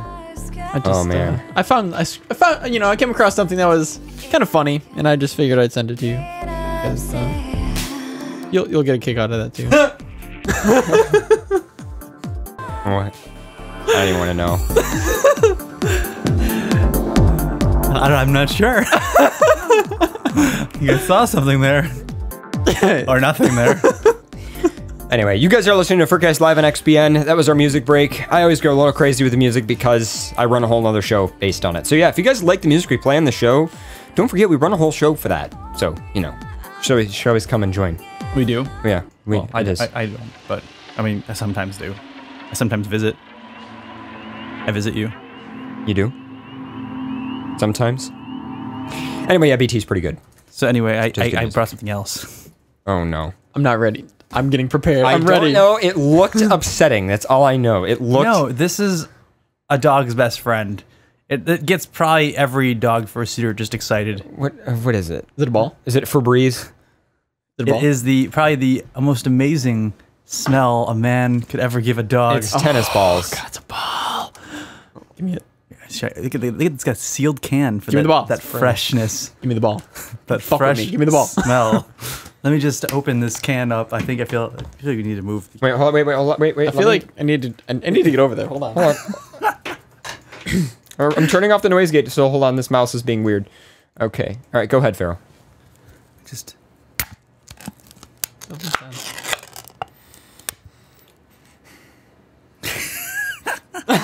Not weird at all. Do you want to smell? You know, it's the like aroma. No, I'm good. It smells pretty good. Oh God, it smells. Just smell it. Yeah. It's got some extra duty felt. It smells like the same chemicals in a new car that kill your brain cells. You just don't want to. I'm already missing enough, so I'm a wolf. I don't do that whole like the tennis balls. I mean, it's a ball. Give me the ball, and nobody gets hurt. I felt bad, so I figured I'll come over there again. I figured I needed. Hey, Pharaoh, I'm not interested. Can I got the ball. I don't want to know what the chat room's doing. I figured the chat room would be spamming ball, but they're not. Smell of chemicals. Yeah, fuck you. It's mine now. I'm gonna pee on it. Not really. I'm not really gonna pee on it. And here the chat room goes. You can pee on it if you want. I mean, you can have it. I brought you a ball. You have 2 more. I know I do. Oh! Whoa! Well, I'm keeping those 2. Thank you very much. Damn it! Actually, he has 4 more. See, he's got the 2 sets. You're very talented. You know, some are lenders. Wow. Wow. What? I don't even. I'm done. I'm done. So what were we doing? I don't even know. We were discussing the smells of tennis balls. Do you see how many times ball is typed into the chat room right now? It's everywhere. And squirrel. Yeah. I like how you noticed that so My fast. fellow dogs in the chat room. My fellow dogs. Bark, bark. Woof, woof. You making fun of ball squirrel. Wow. Greater words never spoken by the canine companions. Yearbook quote. Ball. Bark, bark, woof, woof. Ball squirrel. Arf. Arf, arf. I feel like arfing is more of a fox. No, yiffing is more of a fox. Well, I don't go that route. Bullshit. I don't go that route. Blue foxes don't yiff. Yeah, I do. Secret yiffs. Normal foxes say yiff. Blue foxes say no. No! No! No! The secret yiffs of the blue and powerful. Do you guys want to know something terrible that happened on my TeamSpeak server recently? I'm afraid. Some person logs into the channel and said, so who wants to play the rape game? And one person said, no. And then another person said, that's the spirit. That is so bad. And then For some reason, right after that, we're all like, wow, that was fucking terrible.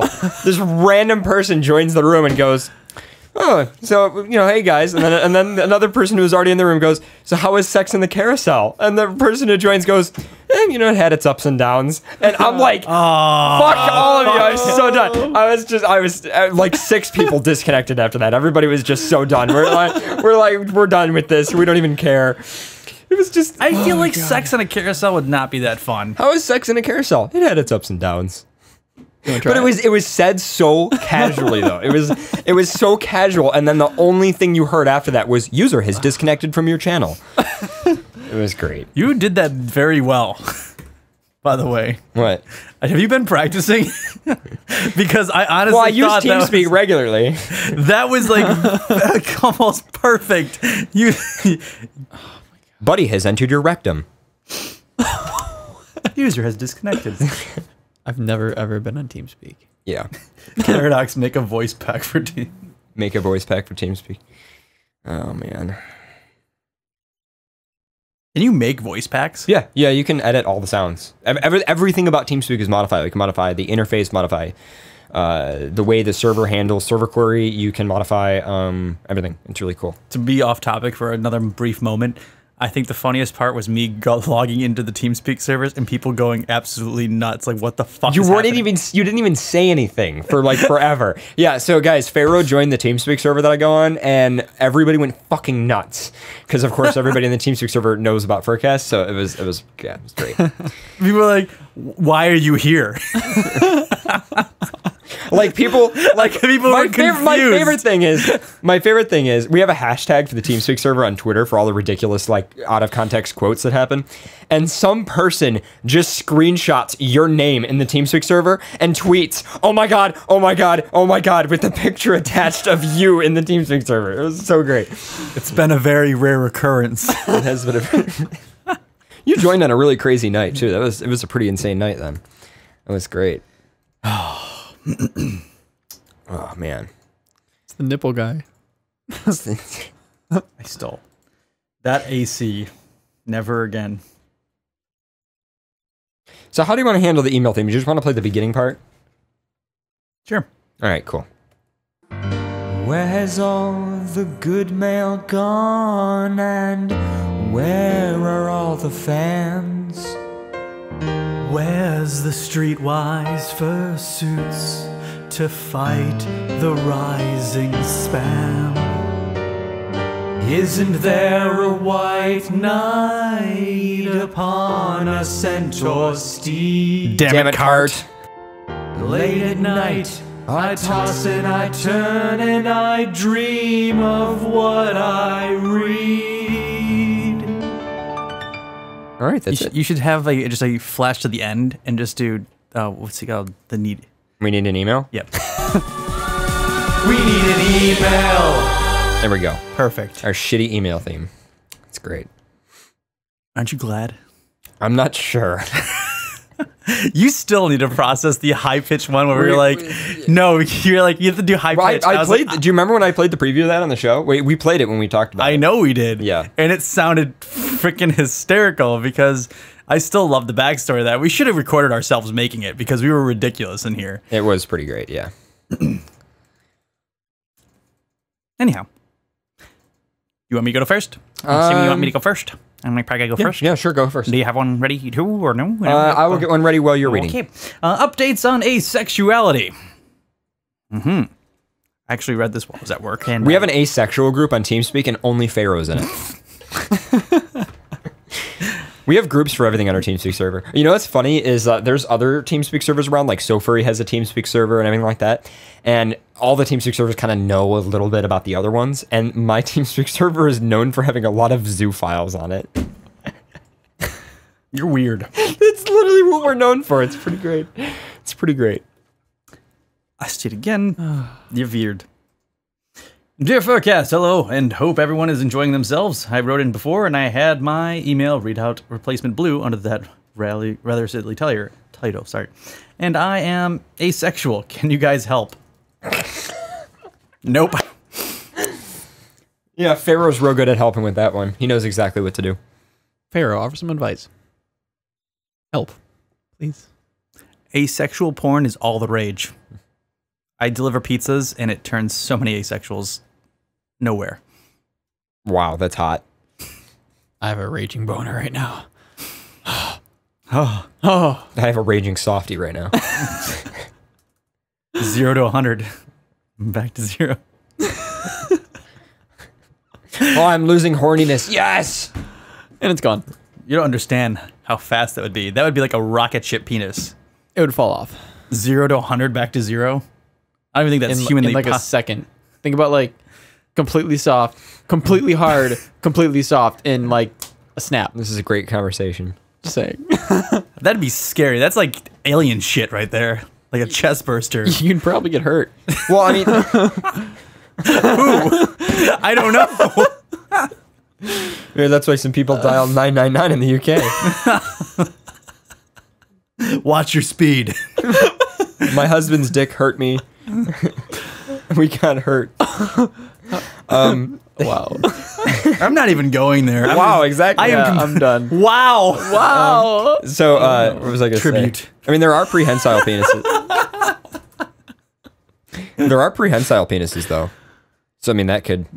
You could go That 0 just to 100. reminds me of the first time I ever saw that elephant one, and I died. And That's we not left. prehensile. I know exactly, it's though. not prehensile, but I remember when it was just started punching itself with its own dick, and I couldn't handle it. Couldn't handle it. I know. I could not handle You went from watching a video on your laptop to being on the floor underneath the table in the studio in like 10 seconds. it. 0 to 10. 100 to 0. More like posture to liquid. Wait, what's that thing where it's like, do not cry and girl on floor cry or something like that? You on drugs? No. What is it? I don't remember the meme. Oh, I know what you're talking about. It's like it's like the picture of the guy, and it's like an instruction manual, and it's like first curl into a ball, then begin to cry, or something like that. That's what I was talking about. I don't remember off the top of my head. The Onion actually made a real parody of a video of that. Try not to cry a lot. No. Yeah. Okay. No, that's it. Yeah, that's the name. No, the Onion made a video. It was like everyday American workers start new trend of curling up in fetal position under their desk at work, or something like that. It was really funny. I can show it to you after the show. Anyhow, back to the can I help. I realize it's probably a little bit foolish, but at the time I felt very much needed to ask. To follow up on that email, I just wanted to thank you all for your advice. To recap, I told you about the problems I had with intimacy and how it had left me wondering if I was normal. I thought about what you said, and I agree with society has made me feel that I was not normal for being asexual. I didn't mention it previously, but I had a close family member experience abuse, and that had something to stay with me throughout my childhood. I also had friends talking about me behind my back, saying that the lack of intimacy that I had was weird, and that if I wouldn't kiss or hold hands with people, that I should just give up because no one would ever want to be with me. Wow. Wow. That escalated quickly. Wow. Well, obviously you don't want to hold all the hands anyway. No one's ever going to love you. What the fuck? People are mean. Jesus. I know plenty of people who were like previously abused or raped who are actually specifically in a relationship because they don't touch each other. Like that's like part that like they're very intimate, but they just don't like they don't ever get to onto their partner because it upsets. I'll just crank that. It's actually really sad. It's really to the level of humans are strange, just strange. Yeah, I can't. Yeah, humans are just weird. All humans, everyone. Especially CJ. Don't go there. You're pink. There's definitely something weird about that. You're blue. Damn straight, motherfucker. Let's go. Let's have a war. It's red versus blue, not red versus pink. You. That I feel like If we had a war, it would look like cotton candy. It would. Think about it. It'd be fabulous. Just like you. Yeah, maybe if you get a full suit. Oh, wow. Did I go there? I'm going. I'm done. I'm done. I'm going home. I hate you. That's it. I'm triggered. I'm triggered. Wow. Wow. Wow. Needless to say, I don't talk to those friends anymore. Neither would I. Keep reading emails. I am. I'm going back. Good. I decided to go on your advice and go at my own pace. I wasn't going to let anyone else tell me I was wrong or different, and clearly wasn't going to let them think that they could tell me how to be normal, quote unquote. I put real effort in making new friendships, and I'm pleased to say that I am finally in a relationship and it went at my own pace. Hurrah! Why not Zoidberg? They are a wonderful person, and though they are not in the fandom, they are kind and patient, and I decided to take a lot of effort to hold hands and come over my fears. I've never had... So, pause just for a second. As someone who's asexual, I've never had a fear of holding hands or touching people. I have understood that there are people who don't like holding hands, like in public, for instance. I hold CJ's hand like all the time. Like, we just hold each other's hands. Yeah, I don't know. You're a bag full of lies. In previous times when I had a partner, I was not interested in holding hands because I didn't want to make the association for other people around me that I was with someone, because people always assume that your relationship is monogamous, and then you have less of a chance at getting cool connections because people will assume that you're with somebody and won't even try. So me and my partner at the time agreed to not hold hands so that people wouldn't assume we were taken, because that wasn't the kind of relationship. Is this how you're taken now? No. Is this being taken? Are you taking me right now? This is yapping. This is yapping. Yapping. Oh, I finally understand. Yeah. I understand so much now. Everything's coming to light. The years I've missed with this level of yapping. This is really intense. I know. I mean, you're still just going at it. Too bad you guys don't have that wristband. I'm actually charging my phone. What was our stroke count at? Someone in the video who was watching the video feed will tell us. It was over 9,000. Anyway, there's not too many questions other than, your guys' advice. I want to thank you guys and say that anyone else who's maybe went through the same thing or went through something similar, that there is no shame in taking your time, and though the relationship may not last forever, I've learned and a lot happier. So thanks to you. All the best, Sting the Stag. Very nice. I have an email. Unless you have anything else. I was going to say that as an asexual, I've never had an issue with holding hands. I've never liked to kiss, though. In public or just like with somebody else? Both, really. I've never understood kissing. I understand that. Kissing is like a thing that I kind of once in a while want to do when there's like a certain feeling, but I don't kiss for the sake of kissing.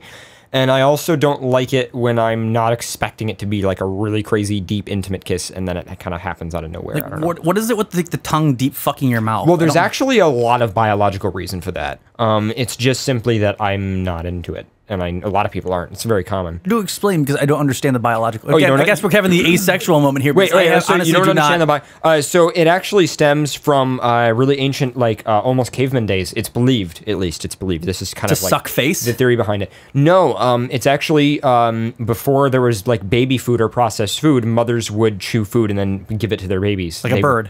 People were birds. Yes, that's how it happened, and that's where it's believed the instinct of enjoying kissing comes from. It's an intimate connection, basically. But there's obviously a lot of people who don't do it. Well, apes would be going even further back, technically. So we turned into apes then birds? Wait. Yes, this is evolution, Pharaoh. Fuck. The education system in America has failed me. Anyway. But yeah, is there any other comments yet on that? Not really. I didn't understand kissing, to be honest. I mean, I understand. Like, I've never had an issue with people touching. I mean, once I've been furry, you can't go back to not being touched. Everyone will touch. Wait, are you saying that I can touch you? Everyone's touching me all the time, at every moment of my life. I'm touching him. You can't see it, but I'm touching him. Yeah, we know. I can see your foot touching. It's like, yeah. Don't touch me. Don't touch me. I'm gonna touch you. I'm touching you. Question about cons. Hi, FurCast. I'm a pretty new listener here, and although I've been a furry for over 7 years now. Wow. Just about the same amount of time as me. I have still been too shy to go out to a con. Unfortunately, I don't really have any furry friends to go to local cons with, but I do have a non-furry best friend. Pause. Cons or meets? Cons. Local cons or local meets? Are they confusing cons with meets, though? I don't know. Non-local furry friend who would be willing to go with me. Do you think it'd be better to go solo and just meet people there, or bring a friend and risk having him feel left out? Thanks.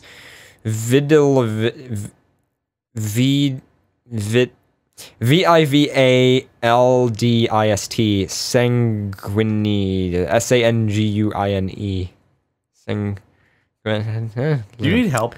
Yeah. Are you having a seizure right now? I don't. Are you okay? I'm not sure. Are you lacking Pepsi? How many fingers am I holding up? 1. Fuck. Your dog 9. can't count. 999. No. I've had a bit of a tumble. So, reference to, Vivaldist sanguine? okay.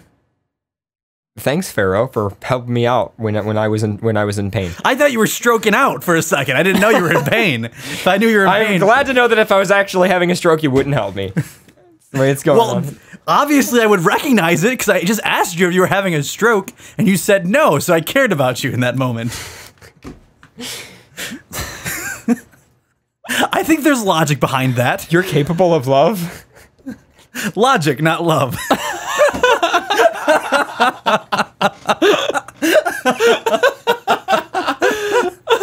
Oh god. Oh, God. You have any idea how difficult it is to be friends with you?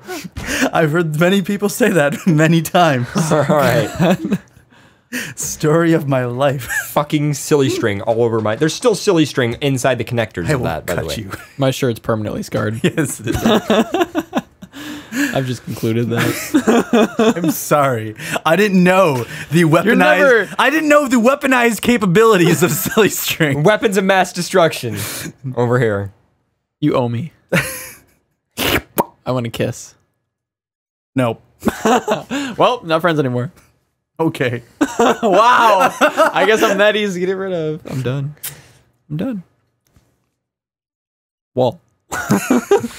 Anyway, so as for this email, so for the person going to, if Farrah makes a good point, I'm not sure if that person is debating on cons or meets.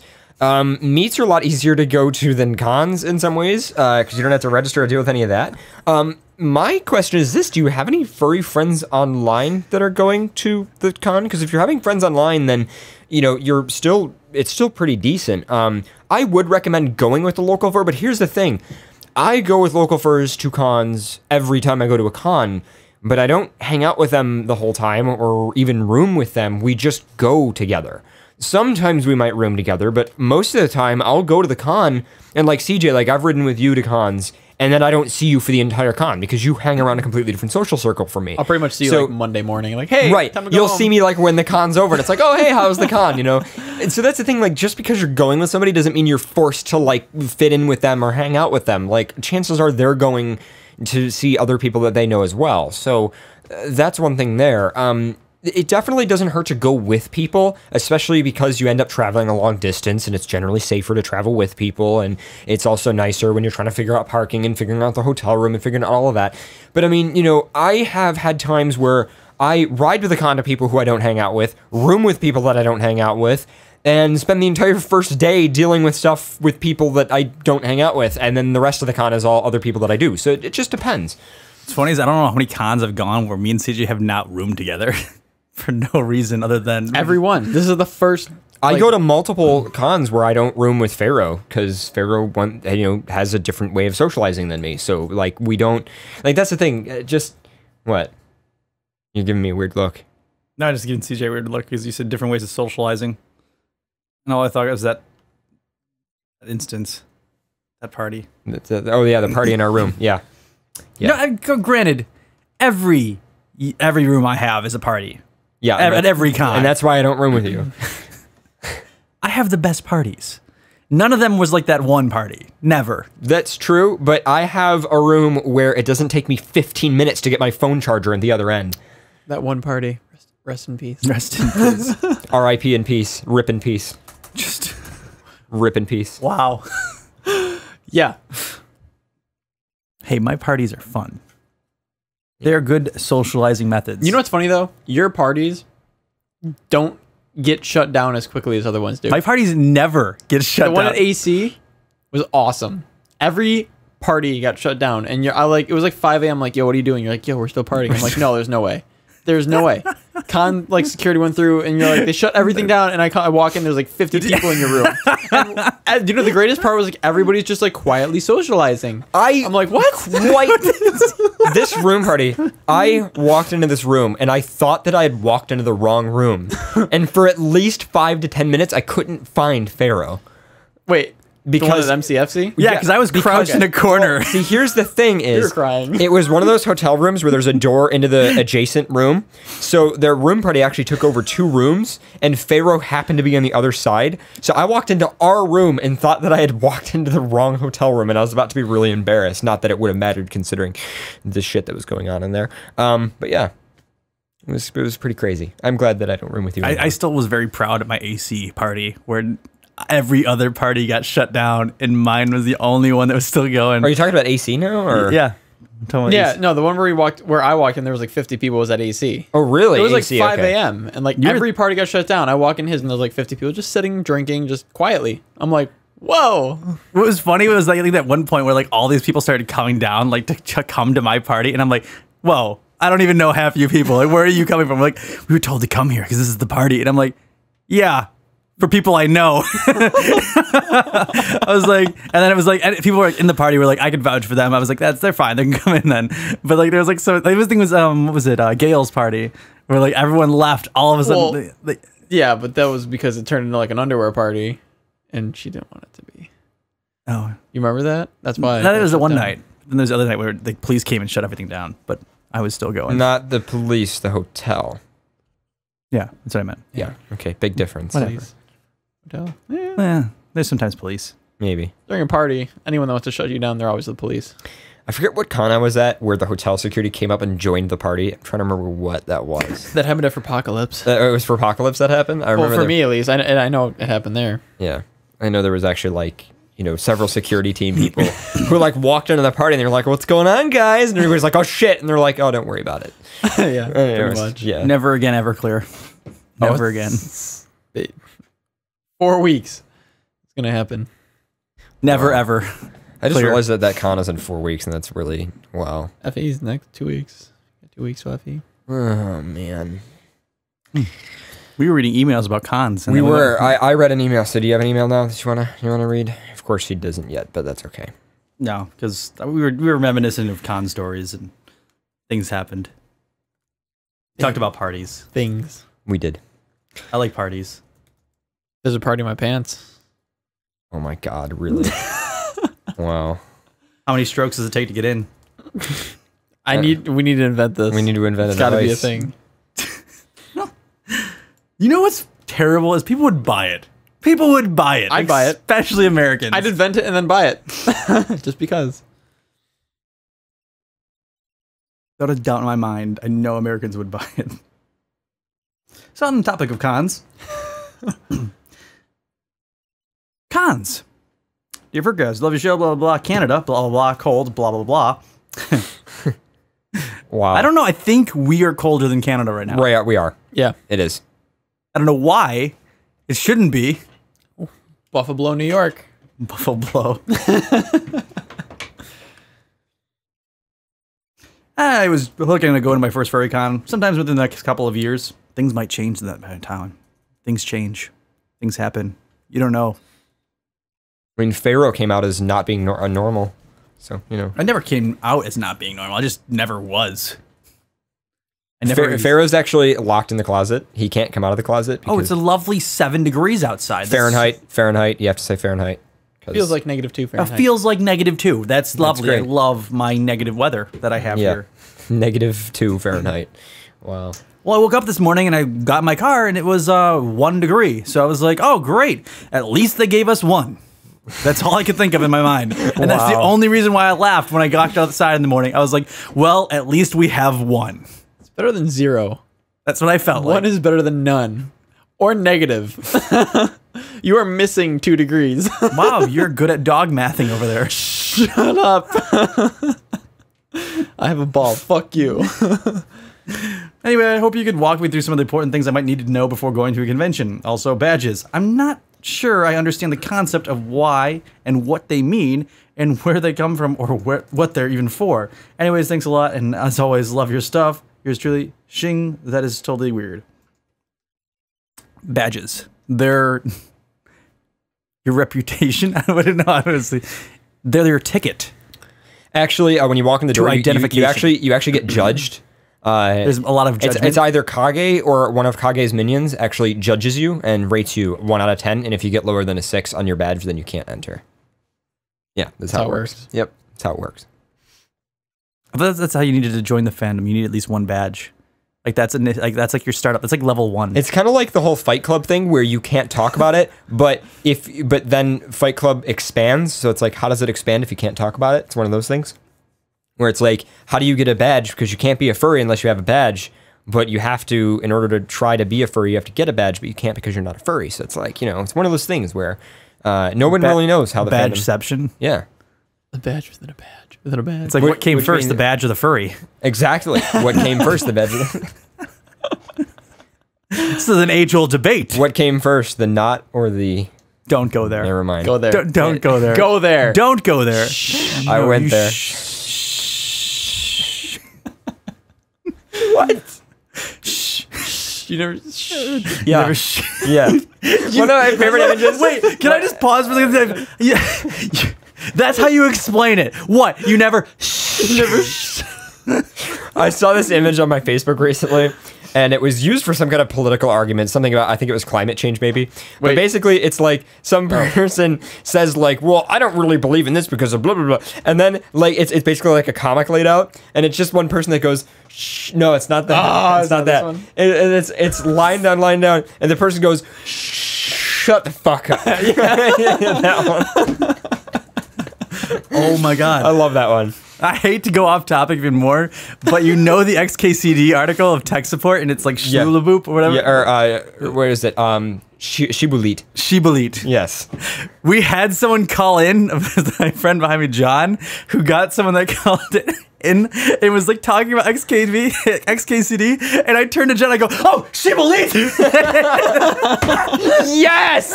Because the customer was talking about how to get... Thank you so much! The customer was asking if there was any secret method of getting to our department, and I couldn't resist. Shibulit. I had to look it up because he was talking about XKCD. Please. Like, oh my God, he's talking about tech support. He's talking. This is my moment to shine. Please tell me everyone who works for this company knows about that. No. It was just me and John. Because every time I call my ISP, I always say Shibulit. And they're always like, what? And I'm like, Shibulit. And they don't know what I'm talking about. Fucking XKCD. If someone said that on my line, I'd be like, you've gotten to the right place. You're here now. Don't worry, I've got you. If I was working in a call center for an ISP and a customer said Shibulit, I would literally be like, you are my favorite customer ever. Have a discount. I'd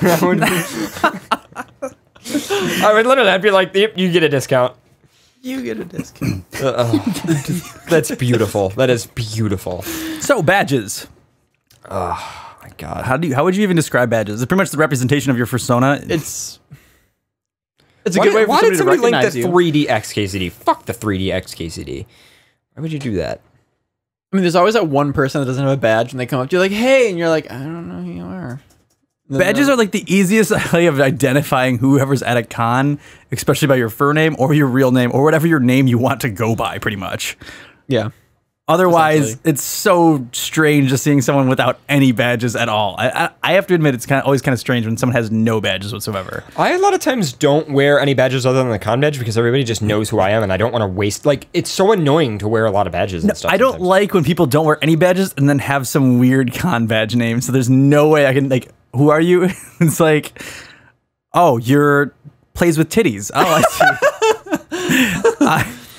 Well, the other thing is I like when people wear badges because a lot of times I can recognize them that way. Like, wow, I've seen that person before, or wow, I've seen that Twitter icon or whatever. It's like, it really helps out. But, you know. Facial recognition software. It's like persona recognition. Persona recognition. Muzzle recognition, actually. It's muzzle recognition. Dog recognition. But then everyone loved my idea when I got in suit and then had human badges. I love that. You wear human badges when you're in suit and it's just pictures of you, and then when you're out of suit, you wear fursuit. I love it. It never caught on. I was hoping it would catch on. Someday. It'll happen. I'll join you. You were supposed to. And then you know. bailed. And I felt left alone. Actually, I still liked it. But You still do it anyways. I know, I still do it. Did you finish the email, or I can't remember? I think that was it. Just badges. Yeah, we were right? talking about badges. Oh, we were talking about badges. Yeah, we were talking about so what were they asking specifically? You know, they were saying, also badges. I'm not sure I quite understand the concept, what they mean, where they come from, and what they're for. Okay, so there's two different types of badges when you're at a con. So there's one type of badge, which is the one that you pay for at the con, and that's the one that actually says you're at the con, that allows you to get into things like the dance or whatever, sometimes security. Give it as a VIP pass. Right. You don't need a badge to be in any of the public, like, hotel areas. Sometimes the convention center areas. It really depends on the time of day and everything like that. You know, you don't need a badge just to wander around, but you do need a badge if you want to go past a checkpoint to get into, let's say, a panel room. The second type of badge is completely for fun, not necessary, but basically the second type of badge is a furry badge, which basically means that you get art of, like, your character, and then you put that on, and then it has, like, your character or something like that. Some people get 30 of them, some people have 0. It really doesn't matter. You know, I know some people who like to get a new badge every con that they go to, you know, and you can go in the artist areas and you can actually pay like $5, $10, $20, $30, $40 and get an artist to sketch you a badge at the con. Sometimes they can't finish it at the con. They have to mail it to you later. But basically, you can get different badges and stuff. And some people have a different badge and it's a different story for every badge. And other people, it's just like whatever. They don't care. So it really depends. There's lots of joke ones. And there's all kinds of badges that also aren't characters, that are things like the certified badges. And, hey, I'm a certified scientist and Blue Fox. Yeah, I've got certified Red Wolf, and there's a couple of other ones. But those took off so fast. Mary Mouse made she's made like thousands of, like, I think she like had like almost like $20,000-$30,000 she's made off those. That's pretty great. That's great. She certified the fandom. But yeah, there's lots of, you know, there's all kinds of badges that mean different things. But, you know, most of them are just for fun. It's just there's that one badge that is the actual one that says, you know, you paid for your registration at the con that you wear, and they give that to you when you register. And then when you fuck up, Kage steals them. Yep. Sure. Kage will take your badge. Yep. Fear Kage. Don't fuck up. Okay, actually, can I just make a public request right now? Just to everybody listening to the show right now. There's several of you guys who have recently mentioned me in tweets with Kage. Can you not do that? Like, it just keeps happening. Like, I'll say something stupid, and someone will be like, what do you think Kage would think about that? And they'll, like, actually mention him in the tweet. And I'm like, stop it. Like, it just upsets me. I don't know why. I'm going to go at you, at Kage right now. Like first of all, I want to make it very clear right now that, you know, obviously we all should at Paradox and Kage right now. Right. Like, I just want to say that I have nothing against Kage. I mean, different people can disagree with different things. I don't think Kage is a bad person, and I don't want people to finish listening to the show thinking that we entirely hate on a person or don't like a person. And I also just don't want, like, I'm going to put it this way. And for all I know, Kage is listening to the show. I really don't know. But Kage probably hates us because we run the show. So I'm already hated enough. And I don't know if Kage knows this, but I'm a staff member at his con.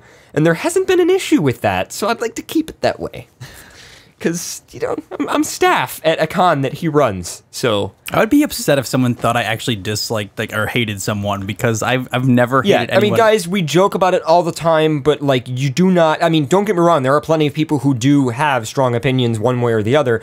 We're just trying to say, like, please do not get off of the show thinking that we are, like, trying to push some kind of agenda in that regard, because that is no way. Like, not at all. I dislike his opinions on things, but other than that, you know... I will certainly publicly state that I do disagree with some of his opinions, but I would never, like, look down upon him for all the things that he's achieved and the things that people do like him for, because he's definitely a respectable person in a lot of ways. So it's like, you know, I don't know. Just, I want to, like, I don't know. But if he steals your badges, you're it. Oh yeah, definitely. Yeah. I've heard stories. Furs disappear. It happens. Gone. Forever. In the AC dungeon. But I don't know. Their FA disappears. Crazy. Oh, man. Man, it's going to be so nice to actually, like, start Anthrocon with a staff badge and not get the staff thing added to my badge later, which is what I did last year. That was such a bitch. Every time, because I was trying to load equipment into the ballroom, to set I up. still have to ask. And every fucking time, security was like, "Oh, you can't go in there. That's for staff." And I'm like, "I'm fucking carrying equipment. What do you want? Like, what do you want me to do?" Yeah, it was bad. Do you want to know what's funny? I went everywhere and I just said I'm with staff. Not even. I was like, "Yeah, I'm going with him," and they're like, "Okay." But then again, I was also dressed like a gigantic blue animal, so I feel like I just blend in. I could sneak anywhere. I get to watch the charity show, even though I don't pay for it because I'm a staff member and I have to run the equipment for it. Oh, whoa, we got a badass over here. Got a badass over here. Oh, wow. I avoid paying for charity. Oh, yeah, no. Wow. Actually, but you avoid last paying year- for charity. Wait, but you know how the con gives money to charity? Well, when you're staff, you don't have to pay for the con, but I did anyway. Okay. So yeah, I sort of paid for charity. Like, okay. I indirectly paid for. What a good guy. I know. So you're so nice. I help out the con, I volunteer, and I still paid for the registration. So, you know. Because I don't know why. I didn't feel like going through the process of getting the free reg because I'm staff. I literally, it's easier for me to just spend $50 and not have to give a shit. I'm going to laugh when people go up to Kage and be like, if you steal my badges, do I get excommunicated from the fandom? Now that would be good. That I'd be okay with. If you guys want to, yeah. No. You can do that. I'll do that. Please, you can do that. I'll do it. Yeah. I'll do it. FurCast told me. Hey, so I swear to God. FurCast told me that. Still, Kage Paradox on FurCast said, yeah, guys, At don't. CT Wired. At CTC Wired. Yeah, guys, don't do that, please. I'm going to do that. No. I'm doing hate it. you. Don't. Oh, God. I want to continue to be staff at Anthrocon. I would like to... If you guys notice that that there's no graphics on the screen at Anthrocon, you know why. It's probably because somebody broke it. Somebody broke the rules. That's probably why. Why? Did you enter in with too many badges? Or not enough badges? Did your badges get revoked? I don't know. Are you in the AC dungeon now? The AC dungeon. That's where all the leather furs go. Wow, Anthrocon actually has a thing for that? That's surprising. No, they're put there to avoid the media. Oh, I see. But then it becomes its own con. Like the dealer, no, it was the artist alley, which got moved to the very back. I just imagine that they put them all in a room and then they can't leave because you need a badge to leave. I just imagine duct taping it shut. No, I just imagine that they don't leave because they like the mental idea that they're trapped in a room.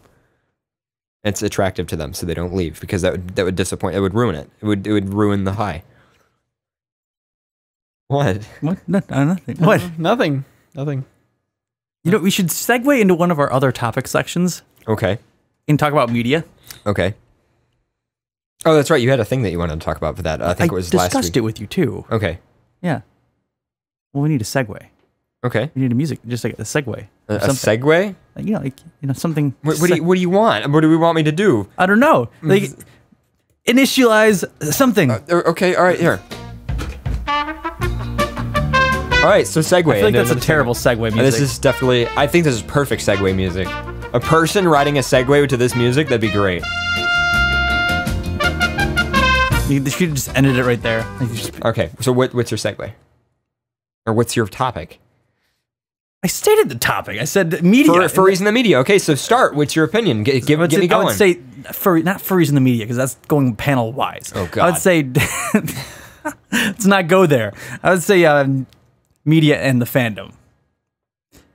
The fact that the fandom gives a shit in the first place, is that what you're concerned? A little bit, because because the topic came up about when we were looking at the whole, what was it, not NBC. Inside Edition Inside CBS. Edition that kind of, quote unquote, broke into FC and then took video footage from it. Oh, yeah. What I found kind of offensive, or even, kind of stupid in this statement, was when FC released a public statement, saying that, we did not endorse any of this. They broke all our rules. They, did all this and all that, like to try to cover their ground for like the media coverage that happened at the convention that they were at, that they were running. So that upset you? Why? Explain. Like, so it just upset you because you think it shouldn't have mattered. They shouldn't have done that. It was nobody should care anyway, or why? What's your? What stemmed the debate about, at least for me, was the fact that I find it that when you kind of block all media access whatsoever from ever entering a convention, You make it worse. You make it a lot worse. That's what I feel, is because you're making it some hidden realm of, oh my God, we can't get in access into here. You know, what's going on? Sneak into this. What's going on? I know it's like, oh yeah, well now the news articles that people to take are like, well, we can't have access to here because we don't know what's going on inside here, or you know, we have to sneak in to get access to this furry realm, this furry culture. When if they just open the doors and just kind of let media roam, it wouldn't be as hidden and it wouldn't be as secretive. So it'd be like, oh, there's the media. They're in the convention center. You could avoid them. You could not avoid them. And at the same time, you know, I would say that, what was it? If you have at least the media influence in a convention, there's going to be bad media, but there's going to be good media as well. And I think the fact is that when we limit it so much to the point where it's some secret, you know, society of furries that live in these, you know, back end walls of behind these convention doors that never come out, media can't go in. I understand from a convention standpoint why you can't just let the media go crazy, though. Well, yeah, I understand that as well. I'm not really sure how to deal with it. It's one of those things where, you know how a lot of people have their perspective on politics of just like, I don't even bother. I don't even get into it. And that upsets some people and it doesn't upset other people. But I almost take the same, I just don't care. Like, I don't give a shit. I literally don't care what the media says. I am going to be into and do with other people that I love, things that I love, regardless of whatever the fuck the media says. Like, it just doesn't matter to me. So I understand why some people care about, you know, what the public perception is, and there's many reasons, especially for, you know, take for example. There's definitely many reasons to have and I know there's like a lot perception. There's like a lot of, you know, in terms of getting hotels and not having problems with that and the public, and there's also fursuiters who are professional mascotters and stuff like that. I get it. I really do. But I personally just don't care. And so I find it hard to connect with the concern, because when they say, oh, the media snuck into a con, I'm like, okay, that's the dealer's den. I haven't been in a dealer's den in like 6 fucking years. Like, you know what I mean, though? Like, a convention to me is like me and my friends going out to eat, having a good time, chilling out in the hotel room, you know, exploring the city around, doing whatever. Like, I don't think of... I don't know. It's just a whole different thing. My dilemma was, I believe we perpetuate our own bad media. That's my definition of it. It's not the fact that everybody's like, oh, you know, never talk to the media, never do this with the media. And it's mainly because it's so, one, bizarre, and then two, it's because we make it so secretive. So everything about it, like the convention spaces, everything like that, like the convention centers, you know, all no access. You can only be a furry to enter. You know, you need to register as a furry, all this stuff, and then get upset when the media like does something or sneaks in or, you know, tries to cover the story about it. Yeah, I understand what you mean. I don't know. I thought I'd actually engage more discussion here. I'm not a person who's a deciding... I don't have the convention running perspective to understand how to deal with that and what the issues are. I just know that, you know... I apologize that I can't piece anything together. I would like to know... at weirder conventions than furry conventions, because you know how there are a lot weirder conventions out there. Yeah. Oh yeah. Do they block media from that as well? Like, you know, and like if they do, when's it just too raunchy for media? Well, then I don't know. See, maybe you know what it is. I think what it is because furry is advertised as in like the topic is innocent, but then furries make it not innocent. Yeah. Whereas like a BDSM convention, what's the point? Like you already know what the fuck is going on there, right? No, you know what I mean though? Yeah, like, no, I see. Like there's no point of like investigating a BDSM con. Like everybody knows just what's going on inside. Right, exactly. Like, you know, that's like saying what's going on in the kitchen. They're cooking food. You know, like there's no point. Whereas with a furry con, it's like, oh, look at these furries and look at the weird things they're into, even though furry's like a cute thing. Oh shit. You know, but to be honest, first of all, I don't see the media really doing that often anymore. And two, every time the media's ever done it, to me, it's never been, I never see it as negative. I always see it as, wow, those people have a pretty cool life. Like, I don't know. Like, I've actually read, in fact, speaking of, like, BDSM conventions, I've read, like, articles about people who have gone to BDSM conventions just to, like, report what it was like. And it sounds fucking awesome. So, like, to me, at least, I don't know, maybe it's just because I'm not a normal person. I'm not a normalton, but I don't know, I just feel like it'd be a lot less interesting if it wasn't so secretive at times. If you made a con like a little bit more open to the media, if you made it, more open to the public, just like certain sections, not every section because you want people to register for it. But I feel like if it was a bit more of a I guess it's just because furries want to know that they can be themselves and not have it end up somewhere. Which I understand that. Which I can get that too, because furries are weird and we enjoy it. And we enjoy being weird. And, sometimes it's like, it's not even about whether it could be perceived bad, whether it is bad, or whether it's wrong or weird or makes others look. It's not about any of that. It comes down to the same reason that people use encryption on the internet, right? It's that whole, if you have nothing to hide, it's that whole if you have nothing to hide argument. It's not, it's basically, it just comes down to privacy is a right that matters. And that's part of like why free speech matters and everything like that. And that's why we use encryption on the internet. And that's why furries might not want the media running around at a con. I wouldn't want them at every con, but yeah. I don't know. It was more so just like a lightheartedly, discussion of the fact that we do make it so secretive, I think kind of adheres to kind of bringing on that bad perception of the media trying to sneak in, or the media trying to gain access, or the media trying to be like, we had to, uncover this or uncover that. When, if it was... The thing that really aggravates me is that there's two types of media reporting on furries. There's one which is, this is the furry fandom, suit, fursuit. They cost a lot of money, they also are into this weird stuff, done. And then there's a second type of media reporting on furries, which are like, they think they're animals, they run around in the woods and they do weird things, and oh my god, Therian and Otherkin, and what's furry, what did we talk, we didn't even mention furry, Therian, Otherkin, and then it's over. And it's like, no, it's neither of those things, stop it. This is a whole... Stop it! Stop it! No, stop it! So, furry is... all of it. It's the whole thing. It's a place of belonging for people to go and be with their friends, and suiting is like one fun, cute little thing, but that's kind of like saying, well, this human species. I mean, how many years did I not have a suit? This human species, they go out to eat. Oh my god. Don't even bring going out to eat at a furry con. Fuck no. Yeah, going out to eat is stressful. But, no, seriously. Or musical. Or it takes hours. Oh, hey, let's go to breakfast. 7 p.m. Yeah.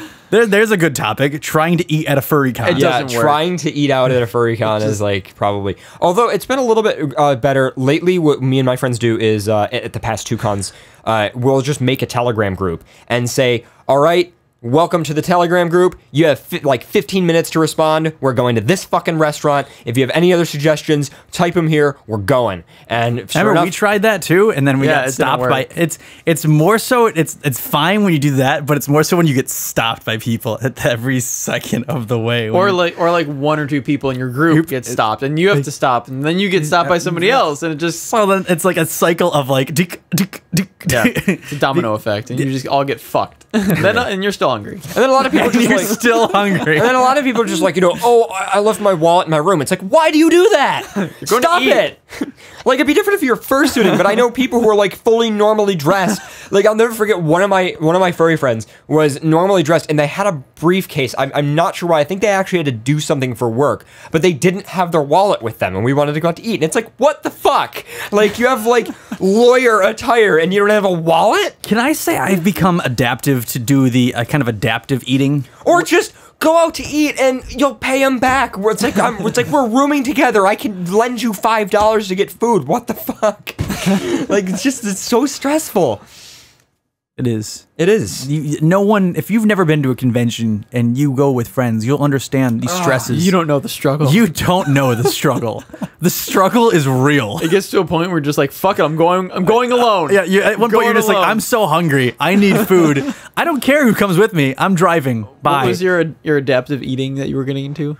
You were saying something about? Oh, I forgot. I've learned to adaptive eat. I don't know. Oh, I was become adaptive to the environment. Oh, okay.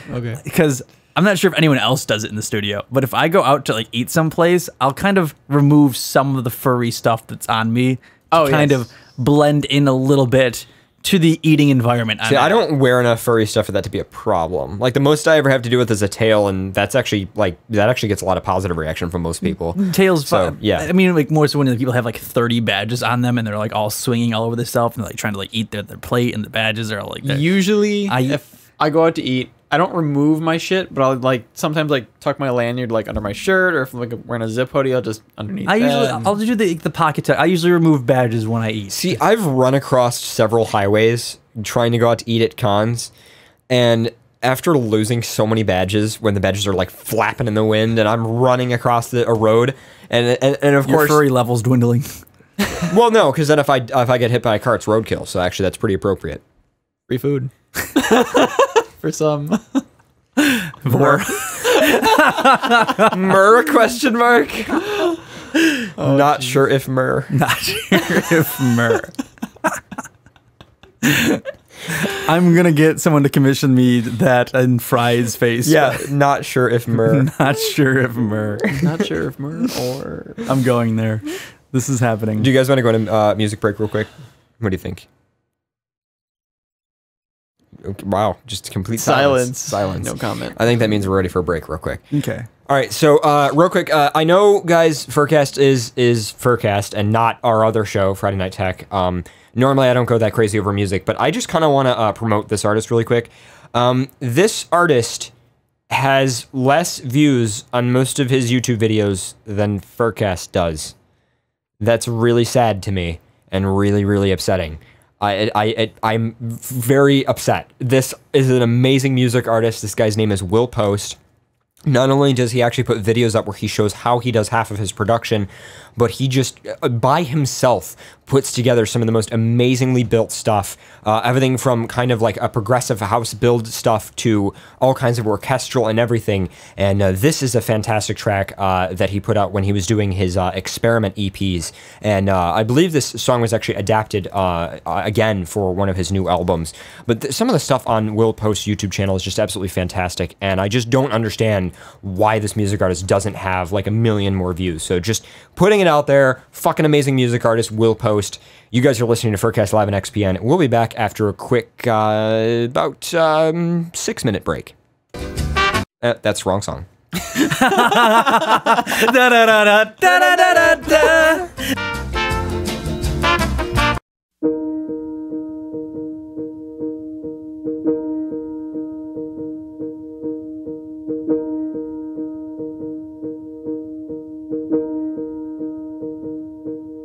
They say that all we see are waves,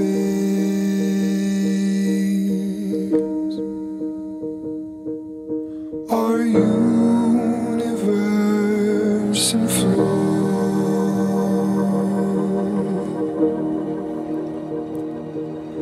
and time unchanging for me.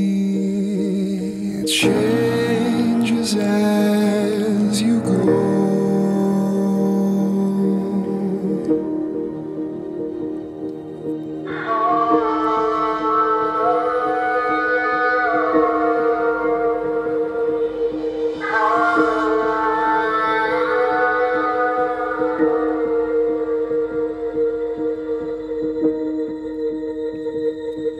Somewhere far from this place,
that you own.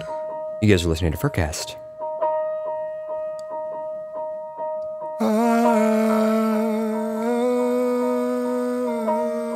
I have one more Will Post track. You guys want to do that? It's 4 minutes. You want to do that? All right, I'm going to another break. You guys want one more Will Post track? Another one that's pretty good, so I'll play that one. Everybody said they liked his voice. This one has even more of it.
From curiosity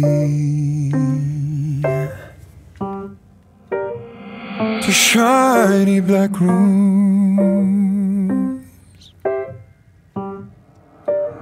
I'll say it's just my destiny for her to bring me the blues.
So yeah, guys, that's Will Post.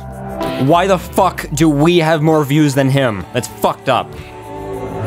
This guy is amazing. Everything he produces is just amazing. By the way, a lot of people in the chat room really wanted me to reference one of his other tracks.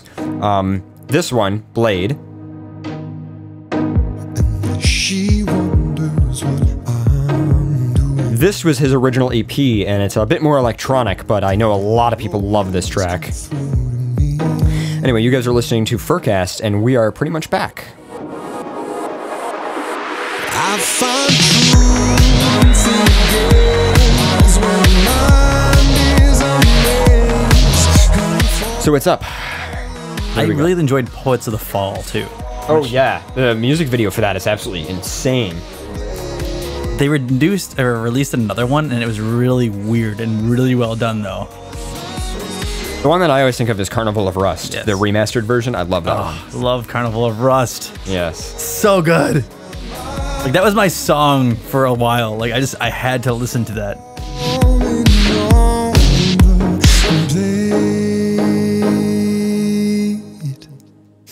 So there you go. Good music.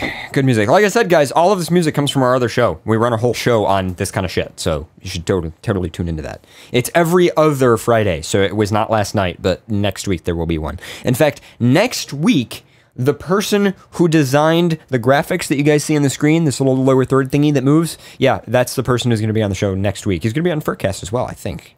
So yeah, that'll be cool. Good old Koji Fox. He's lots of fun. Someone told me to check Twitter in the chat room, and then I don't know what Twitter they're talking about because I don't have any messages. I don't know. Or notifications. I have had a lot of people tell me that. Like, oh, check your email. And I'm like, okay, refresh. Nope. Or like sometimes I'll go through, I'll even go through like the whole front page of my inbox. And I'm like, nope, nothing here. Don't know what you're talking about. So yeah. Anyway. Hey. Hi. What's up? Oh, fuck me. Don't break it. I'm not breaking it. We're going to kick you. You're not going to be able to come back for a third time in a row. Fair, you dropped the ball. Anyway, so what are we doing for the end of the show? You want to read one more email and then we'll call it a night, or what? It's already 10:33 Eastern Standard Time. It's about to be daylight time, I think. Me and CJ have to attend a meeting. Oh, that's right. You guys have to go to a meeting. Sorry. A meeting of the furry people. Yes. The Furry Council. Furry bureaucracy. Them of the furry kind. Ferocracy. Ferocracy. There we go. I hate you both so much right now. So you still never answered though, Pharaoh. Huh. I don't know what color your shirt is. It's a nice dress you're wearing. You're going to get silly string again, which then means my equipment is going to get silly string, and I really don't want that to happen. You're lucky you grabbed. Just remember, your head's right next to me. I wouldn't do that. Oh god, I would cry myself. I would cry for me. Oh, I have a sword. It's my penis. Is it a double? Oh my god. Okay, we should probably end the show really soon because this is already terrible. This is escalating quickly. So yeah, you have an email? Read something. Yeah, it's called a long sword. Did you have an email, Pharaoh? Read something. Not your penis. Read your palm for $5. I don't have $5. You just want to read it? It's very manly. It's manly. Says you suck dick. Okay. Okay, how does my hand... Please okay, I'm done. move I'm on. sorry. Move, read please. The Email. Why do I have to read the email? I'm the only one reading email. I don't know. I read one before you. I just had a whole discussion on media, and then you're like, hey, yeah, come back. Yeah, Pharaoh, what you doing? Right. Nothing, obviously. Okay. Why don't you read an email? All right. You know how much that hurts? It hurts a lot. Someone emailed us an entire fact sheet on how horse penises work. I don't want to know that, nor do I care, nor do I ever want to know that. That has never been a point in my life. Well, at any point. I'm sorry. I'm stopping. There's never been any point in my life where I needed to know the statistics of how something works. Statistics? Is that statistics? Graphical analysis of how a horse penis works. Not graphical. It's not graphical. It's all text. Textual analysis. Textual analysis. All right. There we go. You happy now? Yeah. You happy now? Are you happy? I hope you're happy. Because you know what? Mailbox Man is not happy. Because he's gone. He's not with us anymore. He's gone to the great post office in the sky. Long distance trouble. Greetings and salutations, FurCast crew and any guests. For almost 2 months, I have been chatting with a guy from the UK, and we have been getting really close friends, and we have both admitted our love for one another. And I need to change the lower third that actually says we're reading emails. I live in Sweden myself, and we've talked about him visiting me. Or wait, I live in Sweden myself. Okay, and we've talked about him visiting me in Sweden this summer. Something we are both very excited about. We are both 17 years old, and we have permission from our parents. The problem is that half a year is a long time, and I'm worried that our love is not going to be able to persist for so long. We occasionally talk over Skype and chat daily, but I was wondering if you have any advice on how to make this long-distance relationship last. Another question is for mainly Paradox. Okay, we'll stop right there. If you're fearing that your relationship's not going to last for 6 months, yeah, then maybe it's not a good relationship. I would say just gonna pause. Just say that right there. Like, just gonna. You say that half a year is a long time. Half a year is not a long time. I mean, in terms of the amount of stuff that can happen in life, yes, 6 months is a long time. But in terms of like, can we keep it together? I would hope you could keep it together for 6 months. And the thing is, it's something to look forward to. I mean, you know, in the meantime, you can do other furry things. You could go to local meets. Each of you could go to your own local meets and talk to other people who are there. And I don't know. Anyway, I'm going to finish this email. Another question is mainly for Paradox. I think I'm a relationship anarchist just like you. Well, then why you... Okay. I suppose you're not in a relationship, so I won't judge. I think I'm a relationship anarchist just like you, or at least I support the idea of open relationships and would love and I would have one if any future partner of mine would give their consent. How do I tell him, my friend I love from the UK, about it? When I mentioned something similar earlier, he got really upset. How should I tell him without making him upset? Okay, so Pharaoh, to correct what you said earlier, they're not in a relationship. Basically, these are two people who have both admitted that they really love each other and they want to visit in 6 months, but they're worried that they're just going to lose interest within that time. While I can understand that worry, at the same time, see, the thing is, generally, I find, okay, everyone gets into a relationship for their own reasons, and everybody, you know, gets intimate for their own reasons. I don't actually find intimacy and connection with people when I find out that they treat intimacy, connection, relationships the same way that I do. Like, that's actually how I find a person attractive half the time. I'm confused. So, why are you confused? Why are you confused? Wait, I don't understand. Exactly. I don't, what? I'm saying that everyone gets into relationships and gets intimate for their own slightly different reasons. So what I'm saying is, the way I do it is I find or get intimate with people or connect with people based on the fact that we and them figure out that we treat intimacy the same way. Like, we find out we're compatible, right? Kind of like how you might find out that you share an interest with a person, and so you get really close with them, and you know, fall in love with them or whatever, right? Like, I generally don't have any interest in people that I know are incompatible with me. I actually like end up getting closer to people when I can find that I agree with them on a certain topic, and one of the most important topics to me happens to be how they deal with relationships and intimacy and stuff like that. I just share intimacy with friends. So, okay, well, you're obviously just being bullshit here. Friendship is my intimacy. So, being actually serious and trying to help these people. Seriously, you guys are being such a dick. Yeah, why do you gotta be a dick? I was moaning about... Yeah. Not the right time.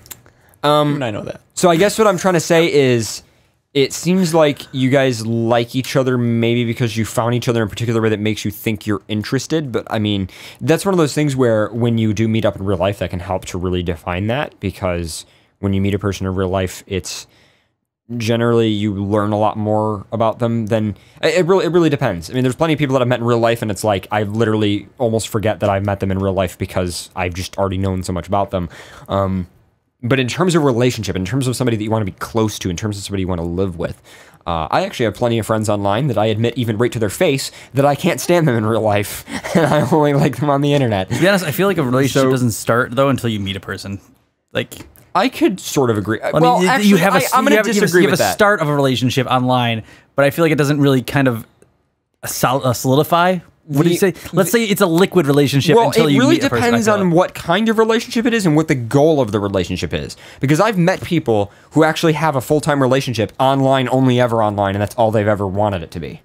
Which, in that case, I could consider that still pretty legitimate because... Go ahead. What do you... No, I was just going to say, like...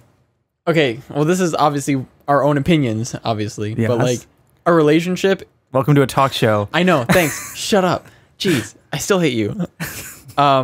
Obviously, like being with somebody, like you're not really, to me at least, you're not really like in a relationship until you're like with them in real life, because you can only in real life, like that's how you figure out, can I stand this person? Because online you can shut them out whenever you want. You don't have to be there. Like, you know, you understand what I'm saying, kind of. Well, I agree with that. That's like saying that online friends aren't real friends either. I don't think it's the same thing. I think it's definitely the same thing, because the thing is, different forms of intimacy mean different things to different people. So while for you, an online relationship couldn't work exclusively online, I have plenty of connections to people, for instance, me, where it is a huge part of my life, and I could say that I love that person, even though we've only ever, like, talked online. You're focusing just on the online aspect of it, though. You're focused on a person of, like, a whole relationship aspect of where you're just fine with a person being online. I'm focusing on the fact that different things mean different things to different people. Get that. Okay, wait. So don't interrupt me. Okay, go ahead.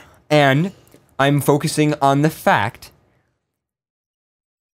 I'm trying to figure out how to put it into words.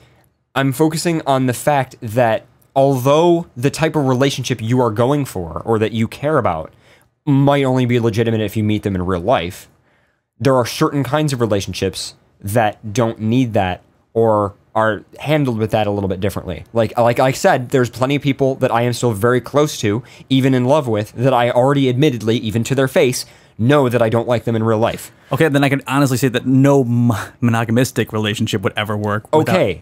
So I will state. So there's different kinds of relationships, but these people are not in a relationship. Okay, they're not in a relationship. Okay, I'm just saying. I'm stating that one point. You stated your side that it could only work online, and I was just stating the reverse side. But what do you mean by relationship? Are you talking about like marriage, live together? Be together. I don't know. I feel like Mates. Okay, let's go with that. I feel like in the sense of if you're only looking for one partner, it's not. I would say that it would not work in a relationship aspect to have an only online perspective of it, because if you've never met that person, you can have a relationship with them, but I feel like it doesn't solidify the relationship until you meet them in person, because you don't. For you, it doesn't. Okay. But even in a lot of relationships, granted, if they never, because.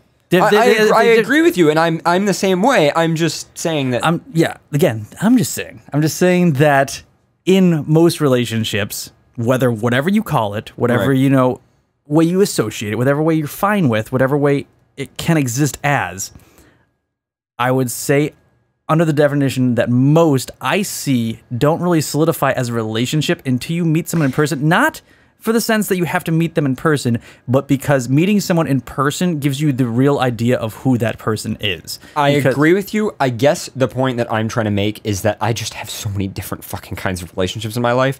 I have sex with people that I'm not intimately close with at all. I don't have sex at all. And I am very close and intimate and in love with people that I would never want to have sex with. So it's just one of those things where it's like, you know, I guess maybe it's just me because I'm the type of person that has many connections with many different people for many different reasons. Speak up. I was just gonna say, like, I love you, but I'll never fuck you. Okay, good. I feel the same way. I'm intimate with CJ. I mean, we just you're making it a joke, and I'm trying to be serious here. No, I mean, what? Like, that friendship isn't a level of intimacy. Okay, yeah. I agree. I'm just saying that's my perspective. That's what I'm trying to say, is that there's many different kinds of connections you can have in life, and I have plenty of people that I am in love with that I would never be close with on that level. But see, that's the difference between you and me, though, too, because you seek for like love and stuff like that. I seek like friendship. I mean, my level of friendship and like... I seek friendship, too. I know you do. Are you trying to say that I don't? I meant, in my definition, like a close... I don't think you and me seek different things. I think we just have different ways of classifying it and dealing with it. Possibly. I guess when it comes down to it, it's just like everybody has their own thing.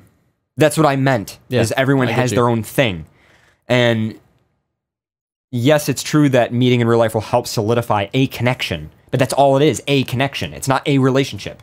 There's nothing. There's no label on it. It's just two people that'd who be like a better each way to actually say it, word it then, to solidify a connection with someone. It can help solidify, but it's not necessarily necessary, because these people they didn't say that they have a goal to live together. They just said that one's in Sweden, one's in another country, and they might want to visit each other. They're 17. That's in UK years. What? It's in European years. Oh, okay. Like 17th century. You need your blues here. We need it down here. You're way too blue right now. I'm just 50 shades too high. Sorry for the long email and the grammar mistakes. Your Swedish Dragon fan, Nero Nidhogg. P.S. Shout out to my friend Spot who introduced me to your amazing show. He's an awesome guy. If you're talking about the Spot that I know who I think lives in Michigan, he's a pretty awesome guy. I agree. So there you go. I don't know. I just feel like things solidify with people a lot more when you make a face-to-face I definitely agree. connection. But here's the thing. Like, I have plenty of connections with people that are very close, like every day for like the past 7 years close. And I met them in real life and we were kind of like, whatever. And, you know, when nothing happened, but we're still very close online. So real life did almost nothing. So that's the thing is it just kind of depends on it depends on what the goals are. If your goal is do nothing because if you're of the thinking of like a perspective of that relation, person. if you're thinking of like a relationship lover, we're going to live together like the whole standard like I don't want to say American dream, but the very westernized like monogamous relationship thing. I do agree. You will solidify that with real life, and that will help a lot. I'm just trying to point out that that's not the only way that people can love each other. And especially considering the person mentioned relationship anarchy in the email, that's most definitely not the only way that that person can love someone. And so real life, while it can solidify things, may in fact do fucking nothing. It might. Yeah, that's true. That's all I'm trying to say. I think that works with friendships too, though. I think that you can apply it to anything. I feel like a face-to-face... I also have several friends online where why we are very close is because we do work together online, like technical work. And in real life, it's just boring because we're not doing anything. And it's like, oh, cool, you're that person that I do all that work with. And like, life I'm very with my close to. friends is never boring. It's always an experiment. But see, you also have, well, I wouldn't say you have different kinds of friends than me. Okay, you definitely have different kinds of friends than me, which is why I don't room with your cons. But... missing out. I don't know about that. It's good. I'm an introvert. It's got its ups and downs. It's got its moments. So you have sex on a carousel. I just ride it. Typical Fox. Anyway. Yeah. I don't know, did you have anything you wanted to... No, I'm good, actually. I was gonna... Never mind. Oh, why? No, I don't even remember. My train of thought just got derailed. It's gone. I guess my big thing is I just don't want to give off the perspective that there's only one way to do something in life. Definitely not. There are multiple ways to do everything. The thing is though, and I know Pharaoh's going to agree with this one, you are 17, you have, and I do not mean to just like talk down to you or like, fuck age is just a number. I just mean that there are plenty more experiences for you to have in life. And this is definitely a good experience that you will probably learn a lot from, for better or for worse. So definitely don't give up on it. Yeah. Mm-hmm. I know a lot of people who are like, oh, you're young, so that means your relationship is illegitimate. It's like, no, the relationship isn't illegitimate. It's an experience, and it's worth it to have that experience. Because then you know. Because then you know. Or else you wouldn't know. And knowing is half the battle. There you go. Look at that. I'm done. The more you know. Anyway, it's 10 to the time that you guys wanted to leave to go to that meet, so you want to end the show? Yeah, we probably should end now. We should end the show. Okay, I will get our lovely music ready. We actually discussed things on this episode. Could you imagine? We talked. We needed to have that talk, Pharaoh. And we need to talk. What talk? I don't know. If it's about the birds and the bees, I still don't understand. I was just gonna go there. I still don't understand. Like, how does a bird even touch a bee? Like, birds eat bees. It's like vor. That's what I just see it. I don't like bees. Does that make me gay? Which one's which? The bird or the bee? Which one is... I don't know. Like, which one touches the other one? How does it work? How does it work? Like, how do the birds and bees work? Because I don't know. I was never taught birds and the bees. Like, my dad just sat me down and he's like, son, this is actually, I never found him. My parents never had the talk with me. I'm not sure if I don't think my I parents think I ever just had Googled it. I'm like, hey, how does this work? I think I learned from the bus rides. What does this thing do? I think I learned from the bus rides. Whoa. Speaking of experiences, what experiences I can't talk. What experiences have you had, Pharaoh, with this bus ride? It had its ups and downs. It had its bumps. The wheels on the bus go It around felt a little suspended. Oh my god. No. Bus puns. That's hate. So yeah, you guys want? I don't even know what I was talking about. My whole you guys just want to end this train wreck just it's before? pretty much a train wreck. Yeah, Yeah, pretty much a train wreck. we'll say a bus accident.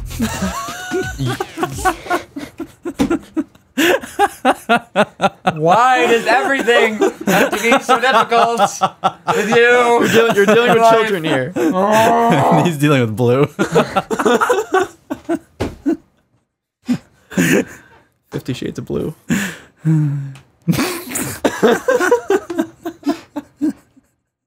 I feel like you're giving me that point, like when a parent lectures a child. Like, I'm not upset, I'm just disappointed. That's the worst. It's like, I'm not upset with you. I'm just very disappointed. And that hits the heartstrings. That always hits deep. That's like, you can have all the shields in the world, but when someone says they're disappointed in you, Done. It just goes straight through everything. It breaks barriers right there.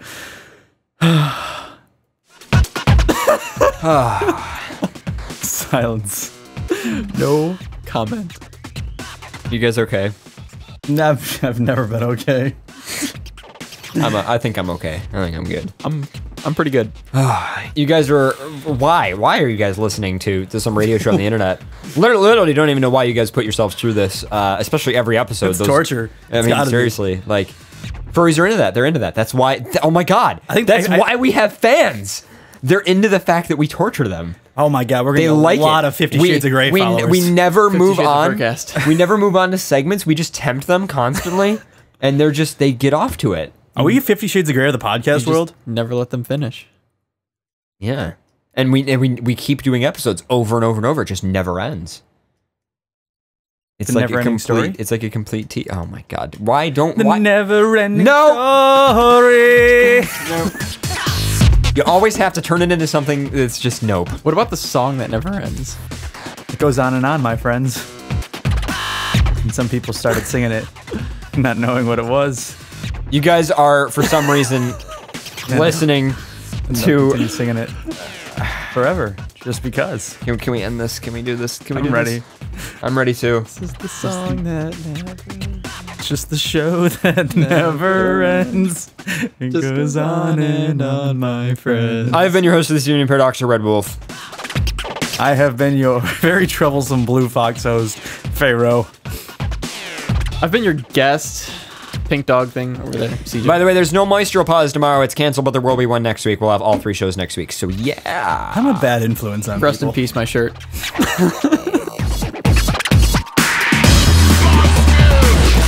This is the Zana Broadcasting Network.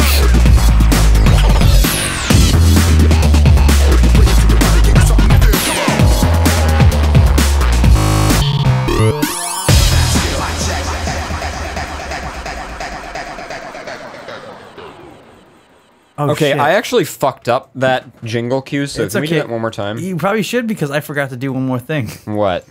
Forgot to read the shout-outs. We're not on the Facebook page. I just need to replay this into the system so that I can edit it I later. forgot to read the shout-outs on the Facebook All right, page. hold on. Okay, You can edit. we can do that after the. Okay. This is the Zana Broadcasting Network.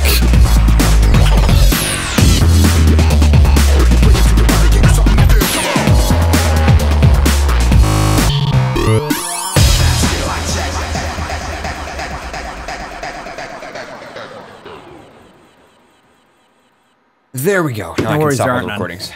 What? Anyway, you can do the. YouTube is still recording, so you can do the shout Don't worry, outs. there isn't any. Oh.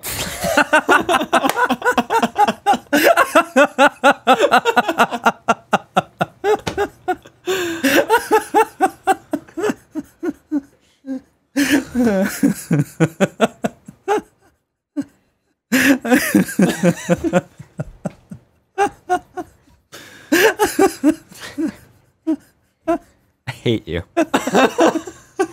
So much. It's a common theme towards Pharaoh tonight. Story of my life. Again, I'm a bad influence. Don't be around me. Why am I friends with you? That's what I was asking earlier. I've heard so many people say that to me, yet they're still my friends. All right, bye YouTube. Bye. I have to be doing